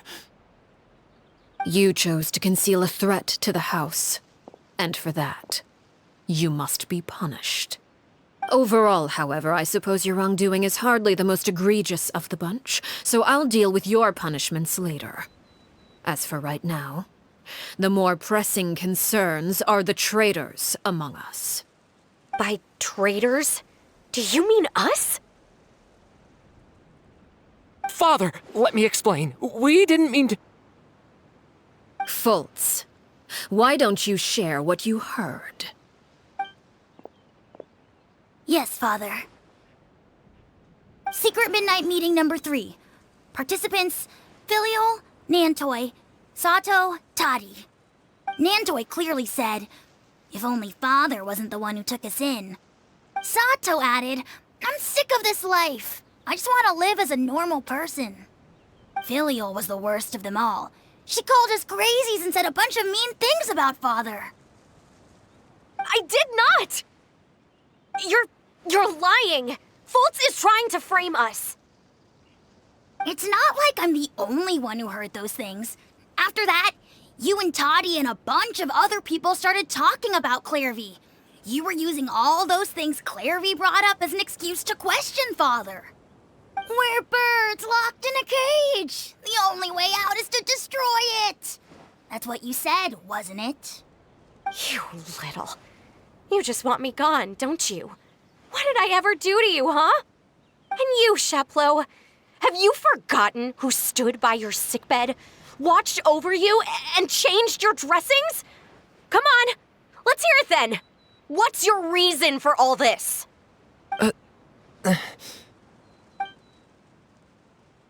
You're wrong, Filial.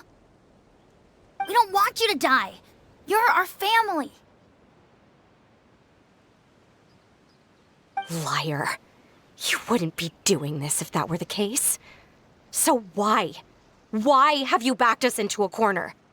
We all live in the House of the Hearth. You know the type of work we do, Filial. A single betrayal can cost dozens of us our lives. It's not like it's never happened before. That kind of thing is hard to forget. That's why the House of the Hearth cannot tolerate any form of betrayal. Ever since we came to Poisson, you've had 7 secret meetings. A lot of the things you talked about really crossed the line. You've been spying on us for half a month? Wait a second. Now that I think about it, the move to Poisson was just a way to make it easier to spy on us, wasn't it? Because we were all in one place. You've had this planned all along.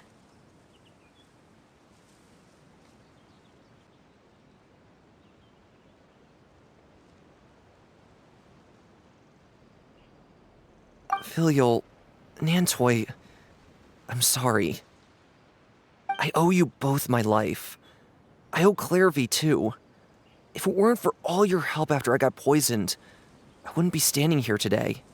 If this were any other situation, I would do anything to repay that kindness, even if it cost me my life. But rules are rules. I'm sorry. My hands are tied. Why? Why? That's enough, Filial.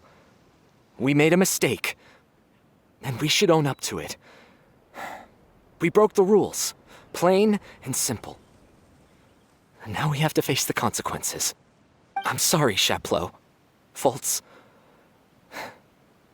I'm sorry, Father. We accept our punishment. Chapleau, according to the rules of the House of the Hearth, how should these traitors be punished? All those who betray the house pay with their lives. And so it shall be.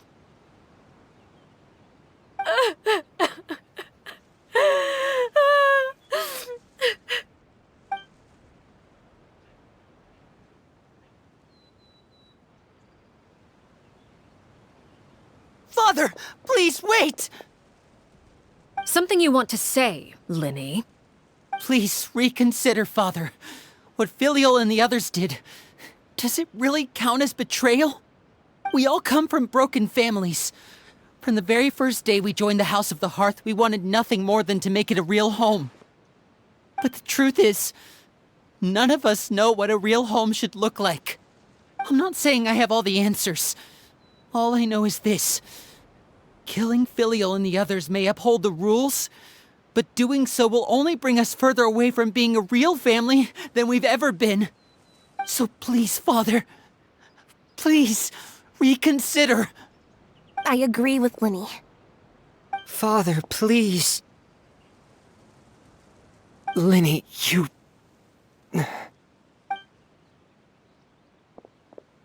I also agree with Linny.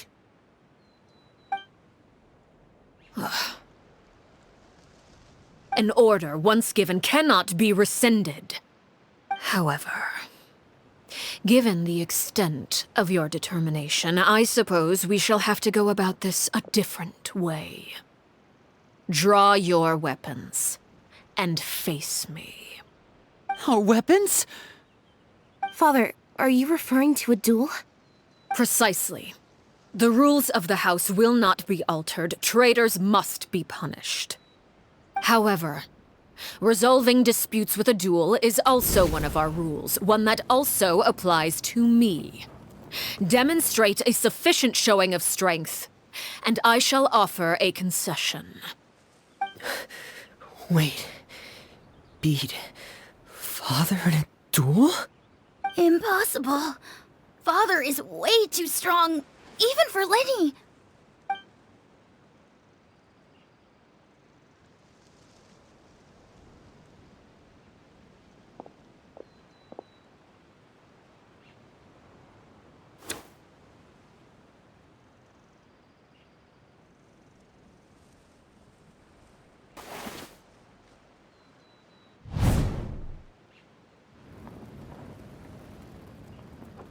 Did you hear that, Traveler?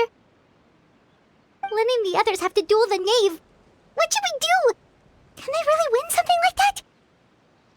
If they lose, those people from the house are really gonna be executed.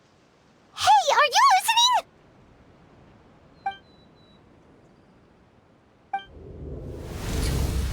Don't you want to say a proper goodbye at least? Anger makes you impulsive. Sorrow causes you to waver.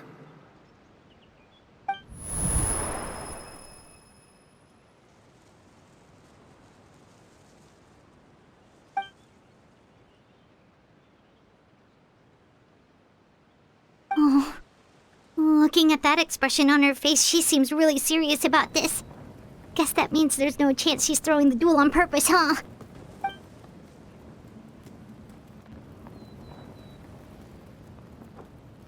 When guests are around, families are often on their best behavior. And any disputes are less likely to escalate.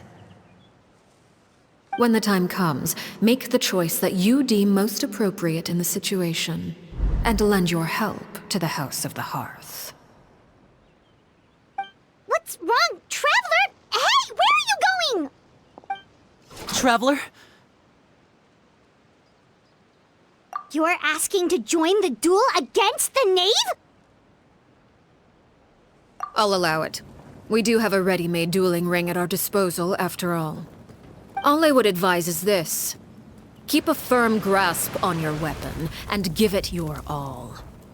Any less, and you may just lose your life.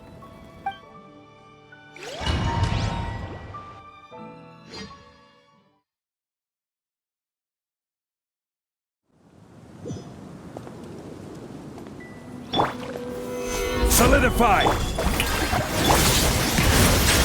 Is it my turn now? With these rising flames! Now that's more like Let it. the mighty be humble! And voila!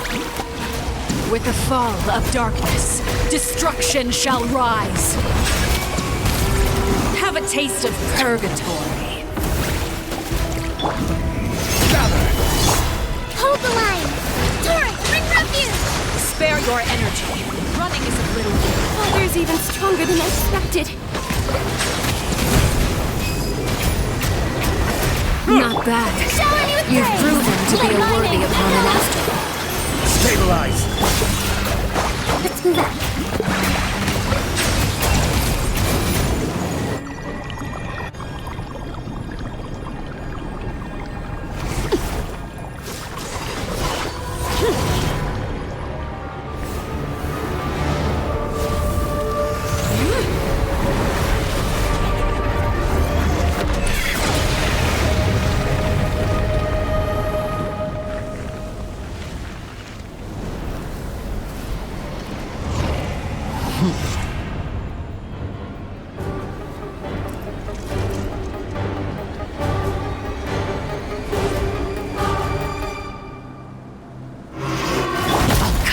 Solidify! The way. My blade is all that remains. Be sanctified.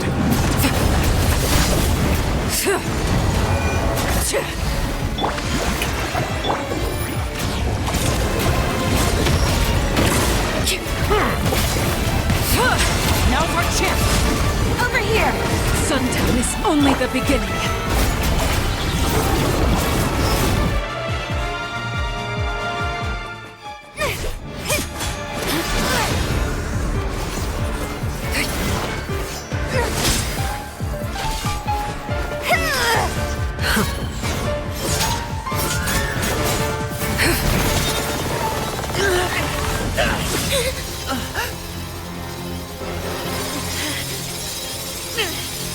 You should know better than to crowd in one place.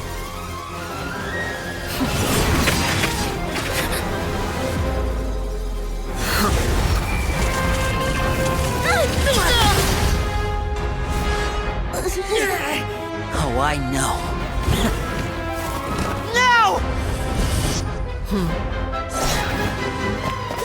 I'm sorry, Father!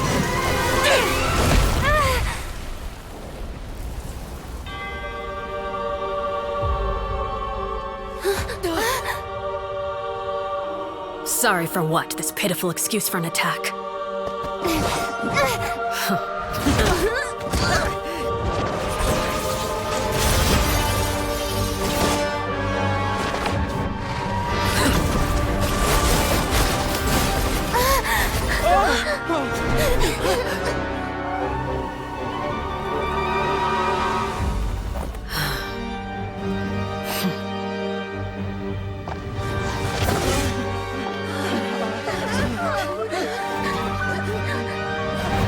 Father, no!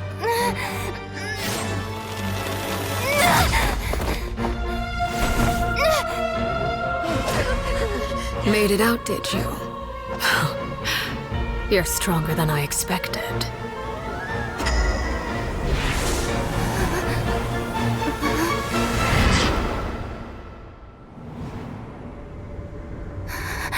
A crimson moon. I can't move.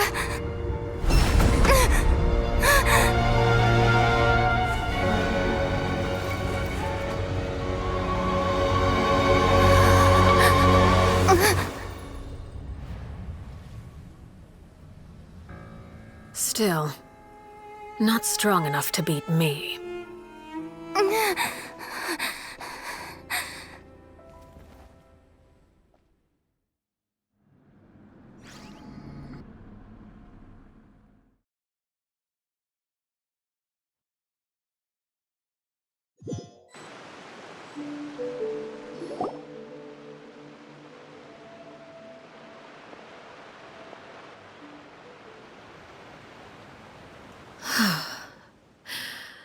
I believe we can end things here. It's not often that we get to enjoy the company of guests, after all. We wouldn't want things to get too out of hand. Brother, are you all right? Lenny. Given that I am the victor of this duel, as agreed, the punishment stands. No! I never thought things would end like this. However, everyone involved in the duel demonstrated a remarkable level of strength and determination. In light of this, I'm prepared to change the method of execution. Elwar, the bottled flames I gave you for safekeeping. Do you still have them? Yes? I wasn't sure what they were for, but I've kept them super safe. I didn't lose a single one. Wonderful. Then, in just a moment, I'll have you administer them. Bottled flames? Indeed. They're the product of a secret experiment. Under certain special circumstances, flames can be extracted from my person and preserved. Once ingested, searing pain will spread across every inch of your body. No harm will come to you physically, but your memories will be burned away. If you can withstand the pain. When you awake, you'll have forgotten everything you know about the House of the Hearth, and will be expelled from the organization. In other words, administering this concoction will kill the version of you that grew up in the house, and give you a new identity.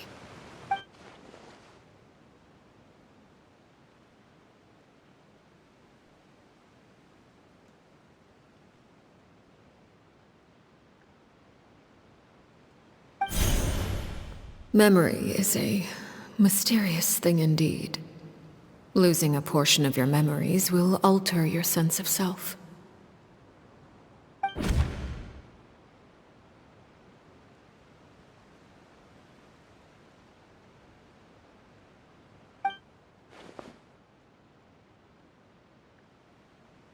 So, you're just letting us go, Father? You misunderstand.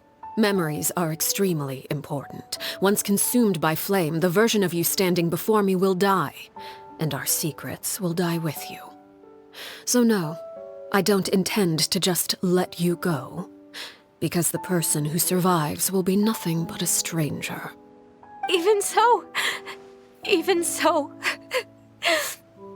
I won't have to live in fear anymore. I'm sorry, Father. I'm sorry I let you down, but I really...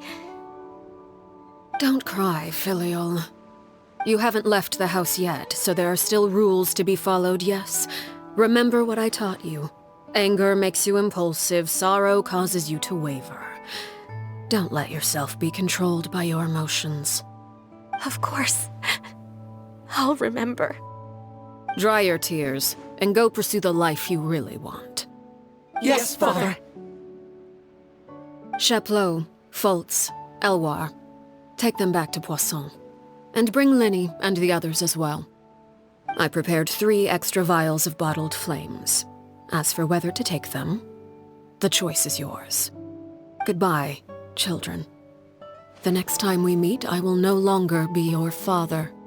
Thank you for all you've done for the house.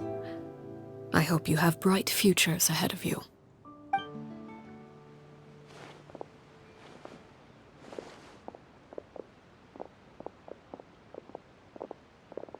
Father.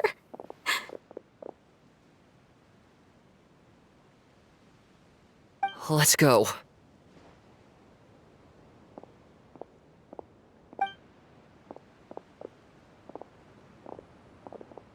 Here, grab my arm, Linny.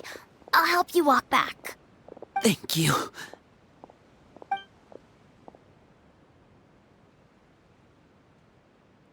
Clairvy.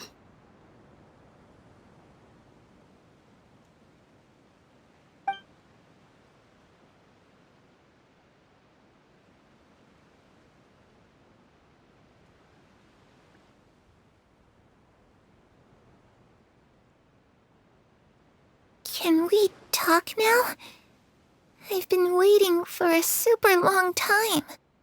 You really are Perry, aren't you? I haven't seen you in so long. How come you're all grown up? Wait, did I somehow travel to the future on accident? Or am I dreaming? What a long dream. Neither. You died, Clairvy. That's what happened. sugarcoated it a little. Look, she's so speechless. Oh. Okay then. Huh? That's it? You accepted it just like that? Yep. If that's what Perry says happened, then I believe her. Perry wouldn't lie to me. Plus, I don't really need to know why I'm like this. I'm more curious about what happens in the future. If you're a harbinger now, Perry, that means Mother is gone, isn't she? Can you tell me about it? I want to know what happened to her. And to me. You never stopped trying to defy fate. At first, no one believed you. You could only vent your frustrations to the moon. In fact, you often sought comfort in the night sky. You wanted to see the aurora, so one night we promised each other we would go to Snezhnaya to see it together. Later on, you tried to run away, but you were brought back each time. Mother spared your life, but it wasn't out of kindness. Instead, she decided to make an example of you by slowly torturing you over time. That way, the other children would know what happens to traitors. Still, you never gave up. Mother hoped that through ruthless duel after ruthless duel, she would be able to crown an ultimate victor among the children she raised. But you called on everyone to unite, to fight to a draw in order to reduce casualties. Your efforts may have only delayed the inevitable, but still. You gave them hope. You tried everything you could think of, but every attempt ended in failure. Still, you never turned your sword on Crucibina, and you never turned it on me. On that gloomy day, you told me, "For the last 16 years of my life, I've done everything I can to fight for freedom. But now, I realize that the only freedom I truly possess is the freedom to choose to die." I never imagined I would say something like that. I must have been feeling really worn down. But somehow, I still think I understand. According to Mother's plan, only one of us was going to make it until the end. And I always hoped that person would be you. If I could do it all over again, I still don't think I would make a different choice. Even when I first met you, I knew you'd be able to do what I couldn't. Is that so? Even now, I'm not sure I truly understand what kind of freedom you were trying to pursue. But as the head of the House of the Hearth and as the children's father, I've tried to give them the most basic of freedoms. The freedom to choose their own fate. It's something I discussed with the Iudex of Fontaine. The children who want to leave the house will have their memories wiped clean of all secrets pertaining to the organization. In return, they will be allowed to live a normal life in Fontaine without being prosecuted for their past. Of course, I won't simply hand freedom to them on a silver platter. They have to fight for it and prove themselves worthy of it. Only freedom that is earned has true value. That's more than enough. That's exactly the kind of life I was fighting for. You know, Perry, I think you're a pretty amazing king, and a really great father, too. I'm really happy that you're the one who took over the house. I guess I do have one regret, though. I still haven't seen the outside world. Well, it just so happens that our dear guests over here have been to many nations and traveled to countless places. Perhaps they would be willing to tell you what the outside world is like. Really? Of course! We've traveled all over the place. We've got so many stories, we could probably talk your ears off for 3 days straight.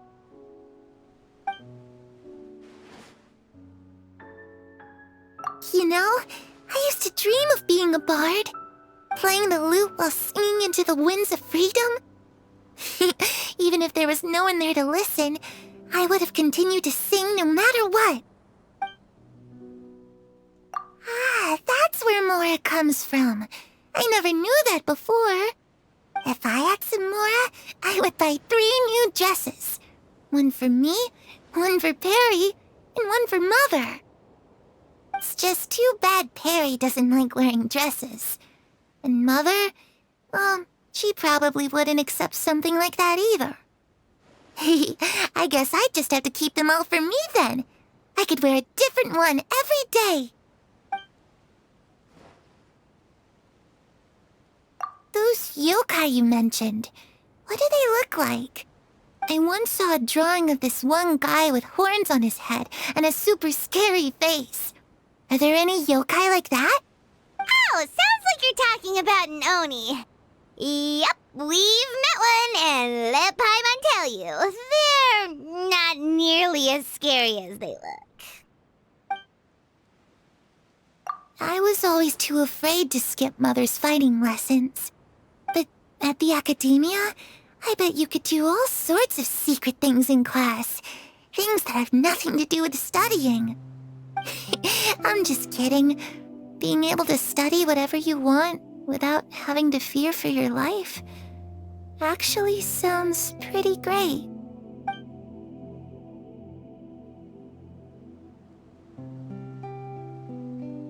The situation was super dangerous. Lenny and Lynette were accused of committing a crime, and they were going to have to stand trial at the Opera Epicles.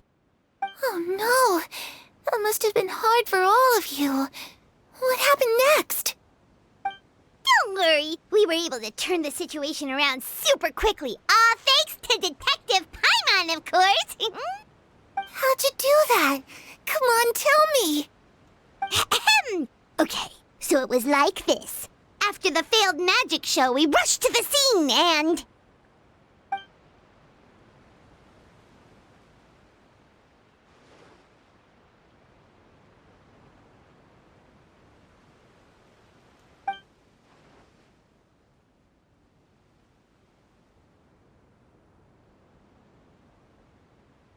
Shadows don't have the capacity to learn or grow.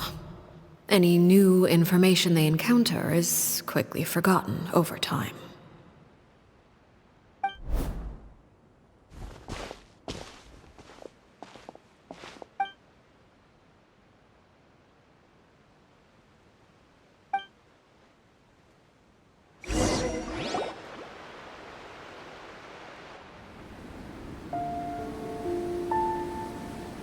Clairvy, you've worked tirelessly from the shadows to overthrow the House of the Hearth.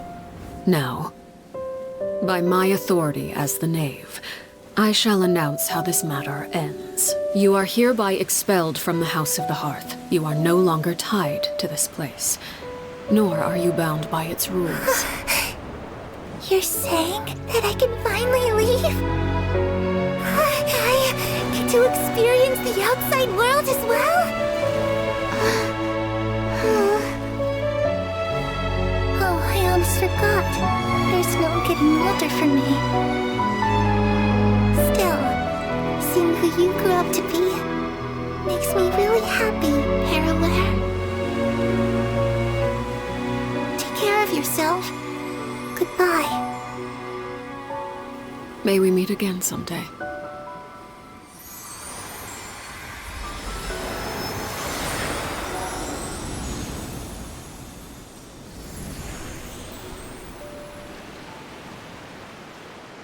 Clairvy.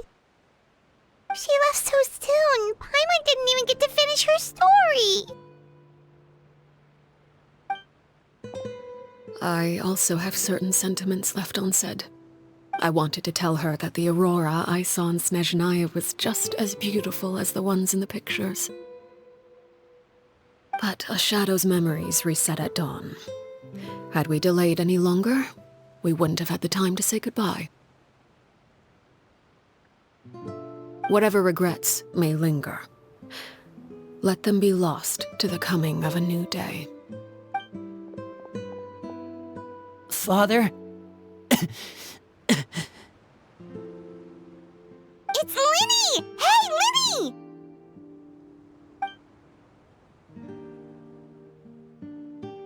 What is he doing back here? Let's go check it out.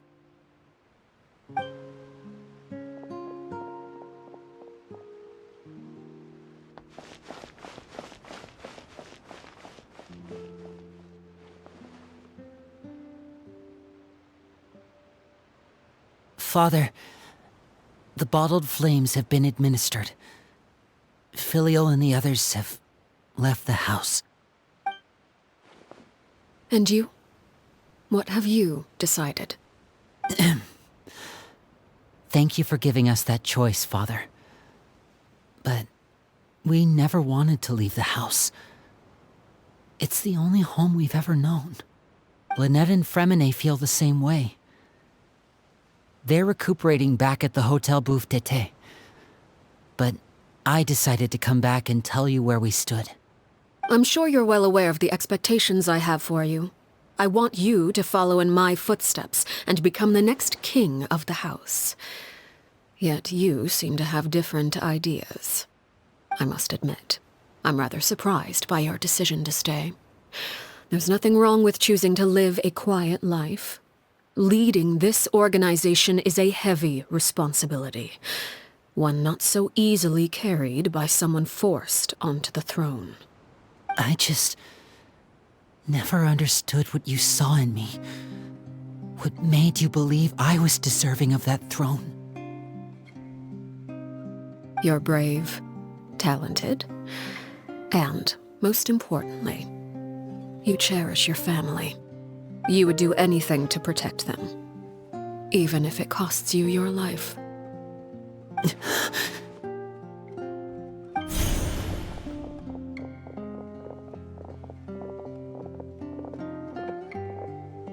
Speaking up back there was so brave of you, Linny. It's all thanks to you that we were able to convince Father to back down. You're a hero, Linny. Hero? Father is the real hero. Had Father gone all out during the duel, there's no way I would have walked away with my life. She must have had it all planned from the beginning, from the very moment she suggested a duel. I'm not deserving of that title. I'm not strong enough or smart enough. You're wrong. In my opinion, all you need to be deserving of the throne is conviction and the necessary strength to act on it. We may have different ideas of what it means to be a family, but you can hardly be said to lack conviction. What you truly lack is strength. For someone of your talent, though, that's something that will come with time. Even without that strength, you still chose to face me in a duel, even though the odds were stacked against you. That capacity to honor your convictions is what I truly see in you. Father. No one knows what the future holds, what tragedy or triumph may be in store. Being at the head of this organization requires the strength of will to face whatever comes. Caution will only hold you back. If reaching a certain standard were required to go after what you want, I would never have succeeded in killing my predecessor. Back then, there was still a considerable gap between our abilities. Strength may decide the ultimate victor, but those who let a lack of strength dictate their decisions or undermine their convictions will never be worthy of the throne. I understand, Father. Thank you. Children must grow up to surpass their parents. Only then can a family continue to flourish. The road ahead is not an easy one, so I'll ask you one last time. Are you certain you want to stay? You've done so much for me, Father, and that kindness must be repaid. Plus, with Project Stuja at hand, there are many dangers ahead, and I, for one, don't intend to back down. Protecting my family at all costs. That's my conviction. Then you're welcome to stay. As for Project Stuja, you need not be too concerned. If those cowardly businessmen and heartless dignitaries try to take us down, I'm prepared to teach them a lesson. Having members who longed for the light was our organization's last weakness. With those members no longer among our ranks, the House of the Hearth is like a spider hiding in the shadows. We need only wait for our prey to come to us. At present, our imperative is to use their plan to our advantage. In doing so, a crimson moon shall rise amid the frigid blizzards of winter. No demonstration of loyalty shall go unrewarded, and no sacrifice shall be in vain. As for the two of you, whether we meet again as friend or foe, I'll remember the camaraderie we shared in this moment. No matter how arduous the journey ahead, I hope we both reach our desired destination.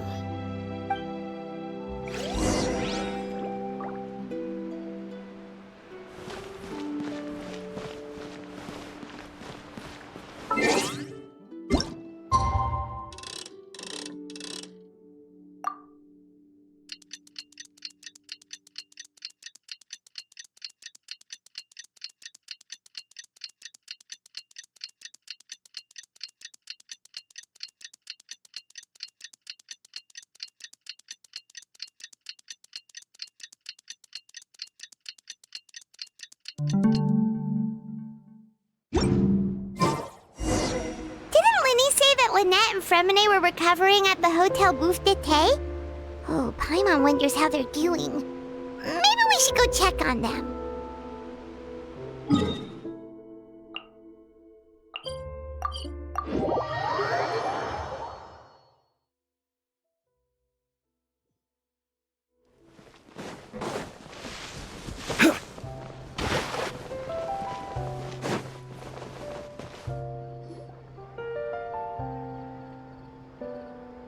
Lynette? Fremine? How are you feeling? Much better. Whew, what a relief! What about you? Are you feeling alright? I knew you'd come out unscathed. Us, on the other hand, well, we've been bedridden for 2 days. I couldn't even turn over. Oh, and I wanted to ask, is Clairvy gone? Linny and the other members have left Poisson and returned to the House of the Hearth.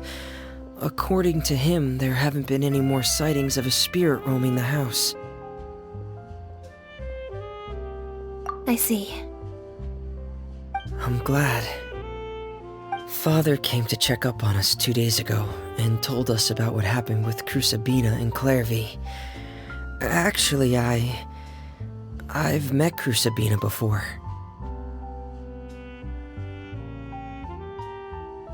Wait, what? You've met the former knave? Crusabina died a year after Clairvy. It was during the year between their deaths that I joined the House of the Hearth. Crusabina had an extremely cruel and radical way of doing things. While she was alive, the atmosphere in the house was suffocating. When I joined, though, the experiment she valued so much had already come to an end, and all the people involved, dead and injured alike, were gone. Crusabina never talked about the past with us newcomers. A couple of months after I joined, Father killed Crusabina and burned all her files. With that, the names of all the people subjected to her experiments, Clairvy included, were lost to the flames, along with the painful memories they represented. Father took in Lenny and me a couple months after that, but she never mentioned anything about Crusabina or Clairvy. It really seems like something she was planning to keep to herself. The last time you talked to her, did she mention why she kept it a secret for so long? She said she didn't want us to be affected by the darkness of the past. She was worried we'd develop a false sense of gratitude towards her if we knew about it. The foundation of a family should be free of any corrupting influence. Whatever happened in the past, it has nothing to do with who we are now. And that's what Father told us in the end. But I still thanked her for everything. It was only after hearing about what Crusabina did that I finally realized how insignificant our lives could have been. The members of the house meant nothing to her. To say that she valued them in any way, even just as a tool, would probably be giving her too much credit. If Father hadn't taken over the House of the Hearth, I probably would have already...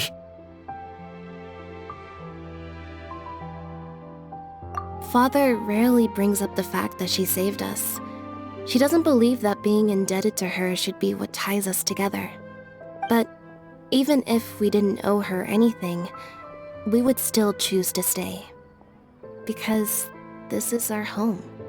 We may have arguments or times when we feel wronged. Some people may even choose to leave. But as long as Father is here, we will always have a home.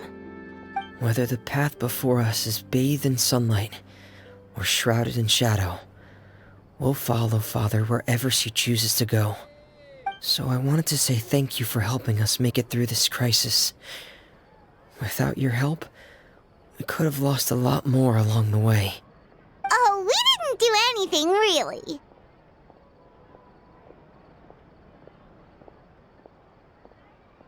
Of course. You're welcome anytime.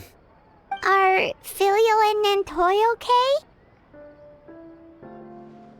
I actually saw them at a cafe this morning. They didn't recognize me. From what I could tell, they were drinking coffee and talking about one of the operas that started running recently. They seemed happy. If I had to take a guess, I would say they finally found the kind of life they always wished for.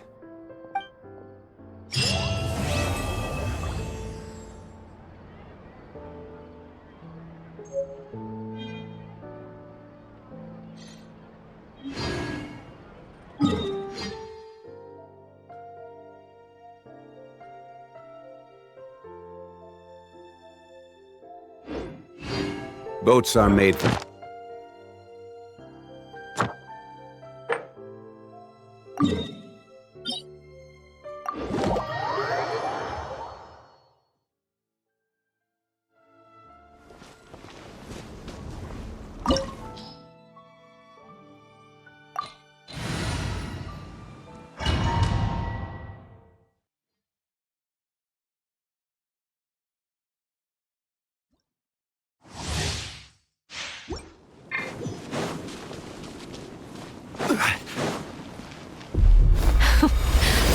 Stabilize!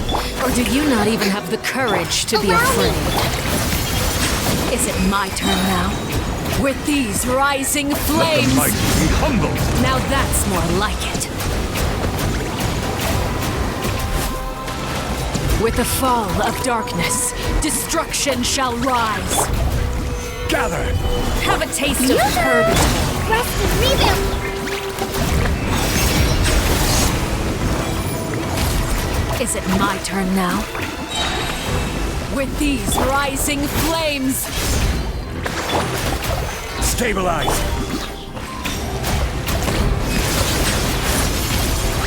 Not bad. You've proven to be a worthy opponent after all.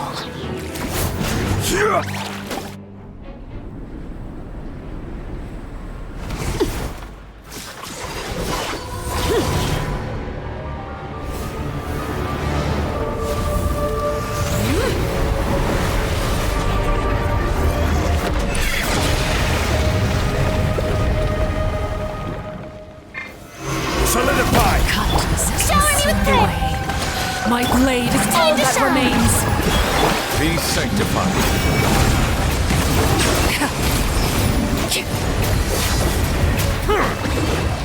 Suntown is only the beginning.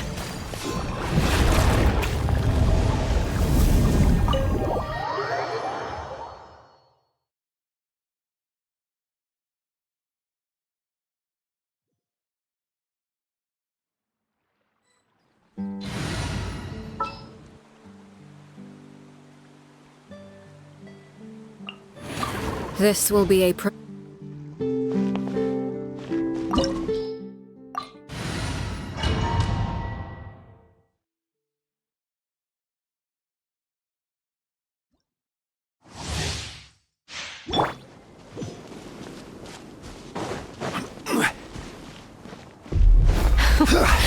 Afraid? Stabilize! Or do you not even have the courage to be afraid? I will have order!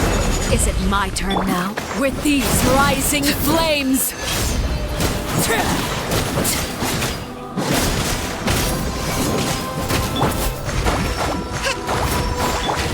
How amusing. Everlasting as the moon! Laid bare.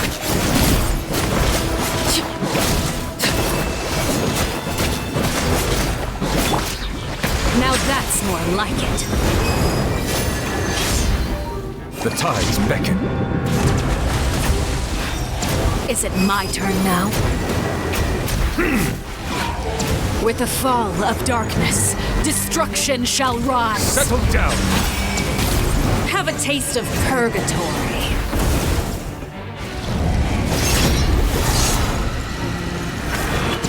With these rising flames! Be not perturbed. Unscathed. Is it my turn now? Solidify! Spare your energy. Bow your Running head. is of little use. Not bad. You've proven to be a worthy opponent after all. Allow me! Not bad. You've proven to be a worthy opponent after all.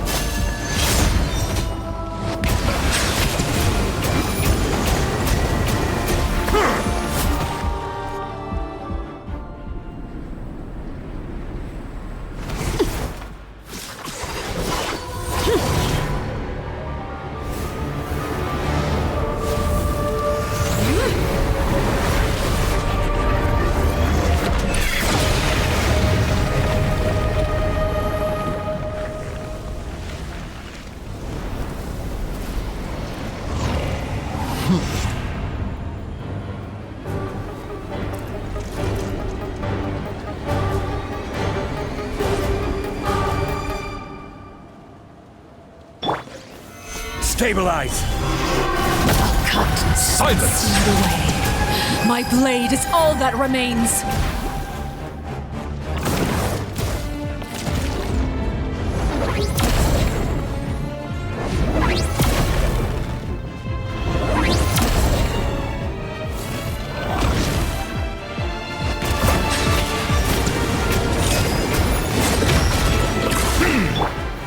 Gather! Hold the line! Let the mighty be humbled! Let's see how strong your resolve truly is. Suntown is only the beginning. Huh!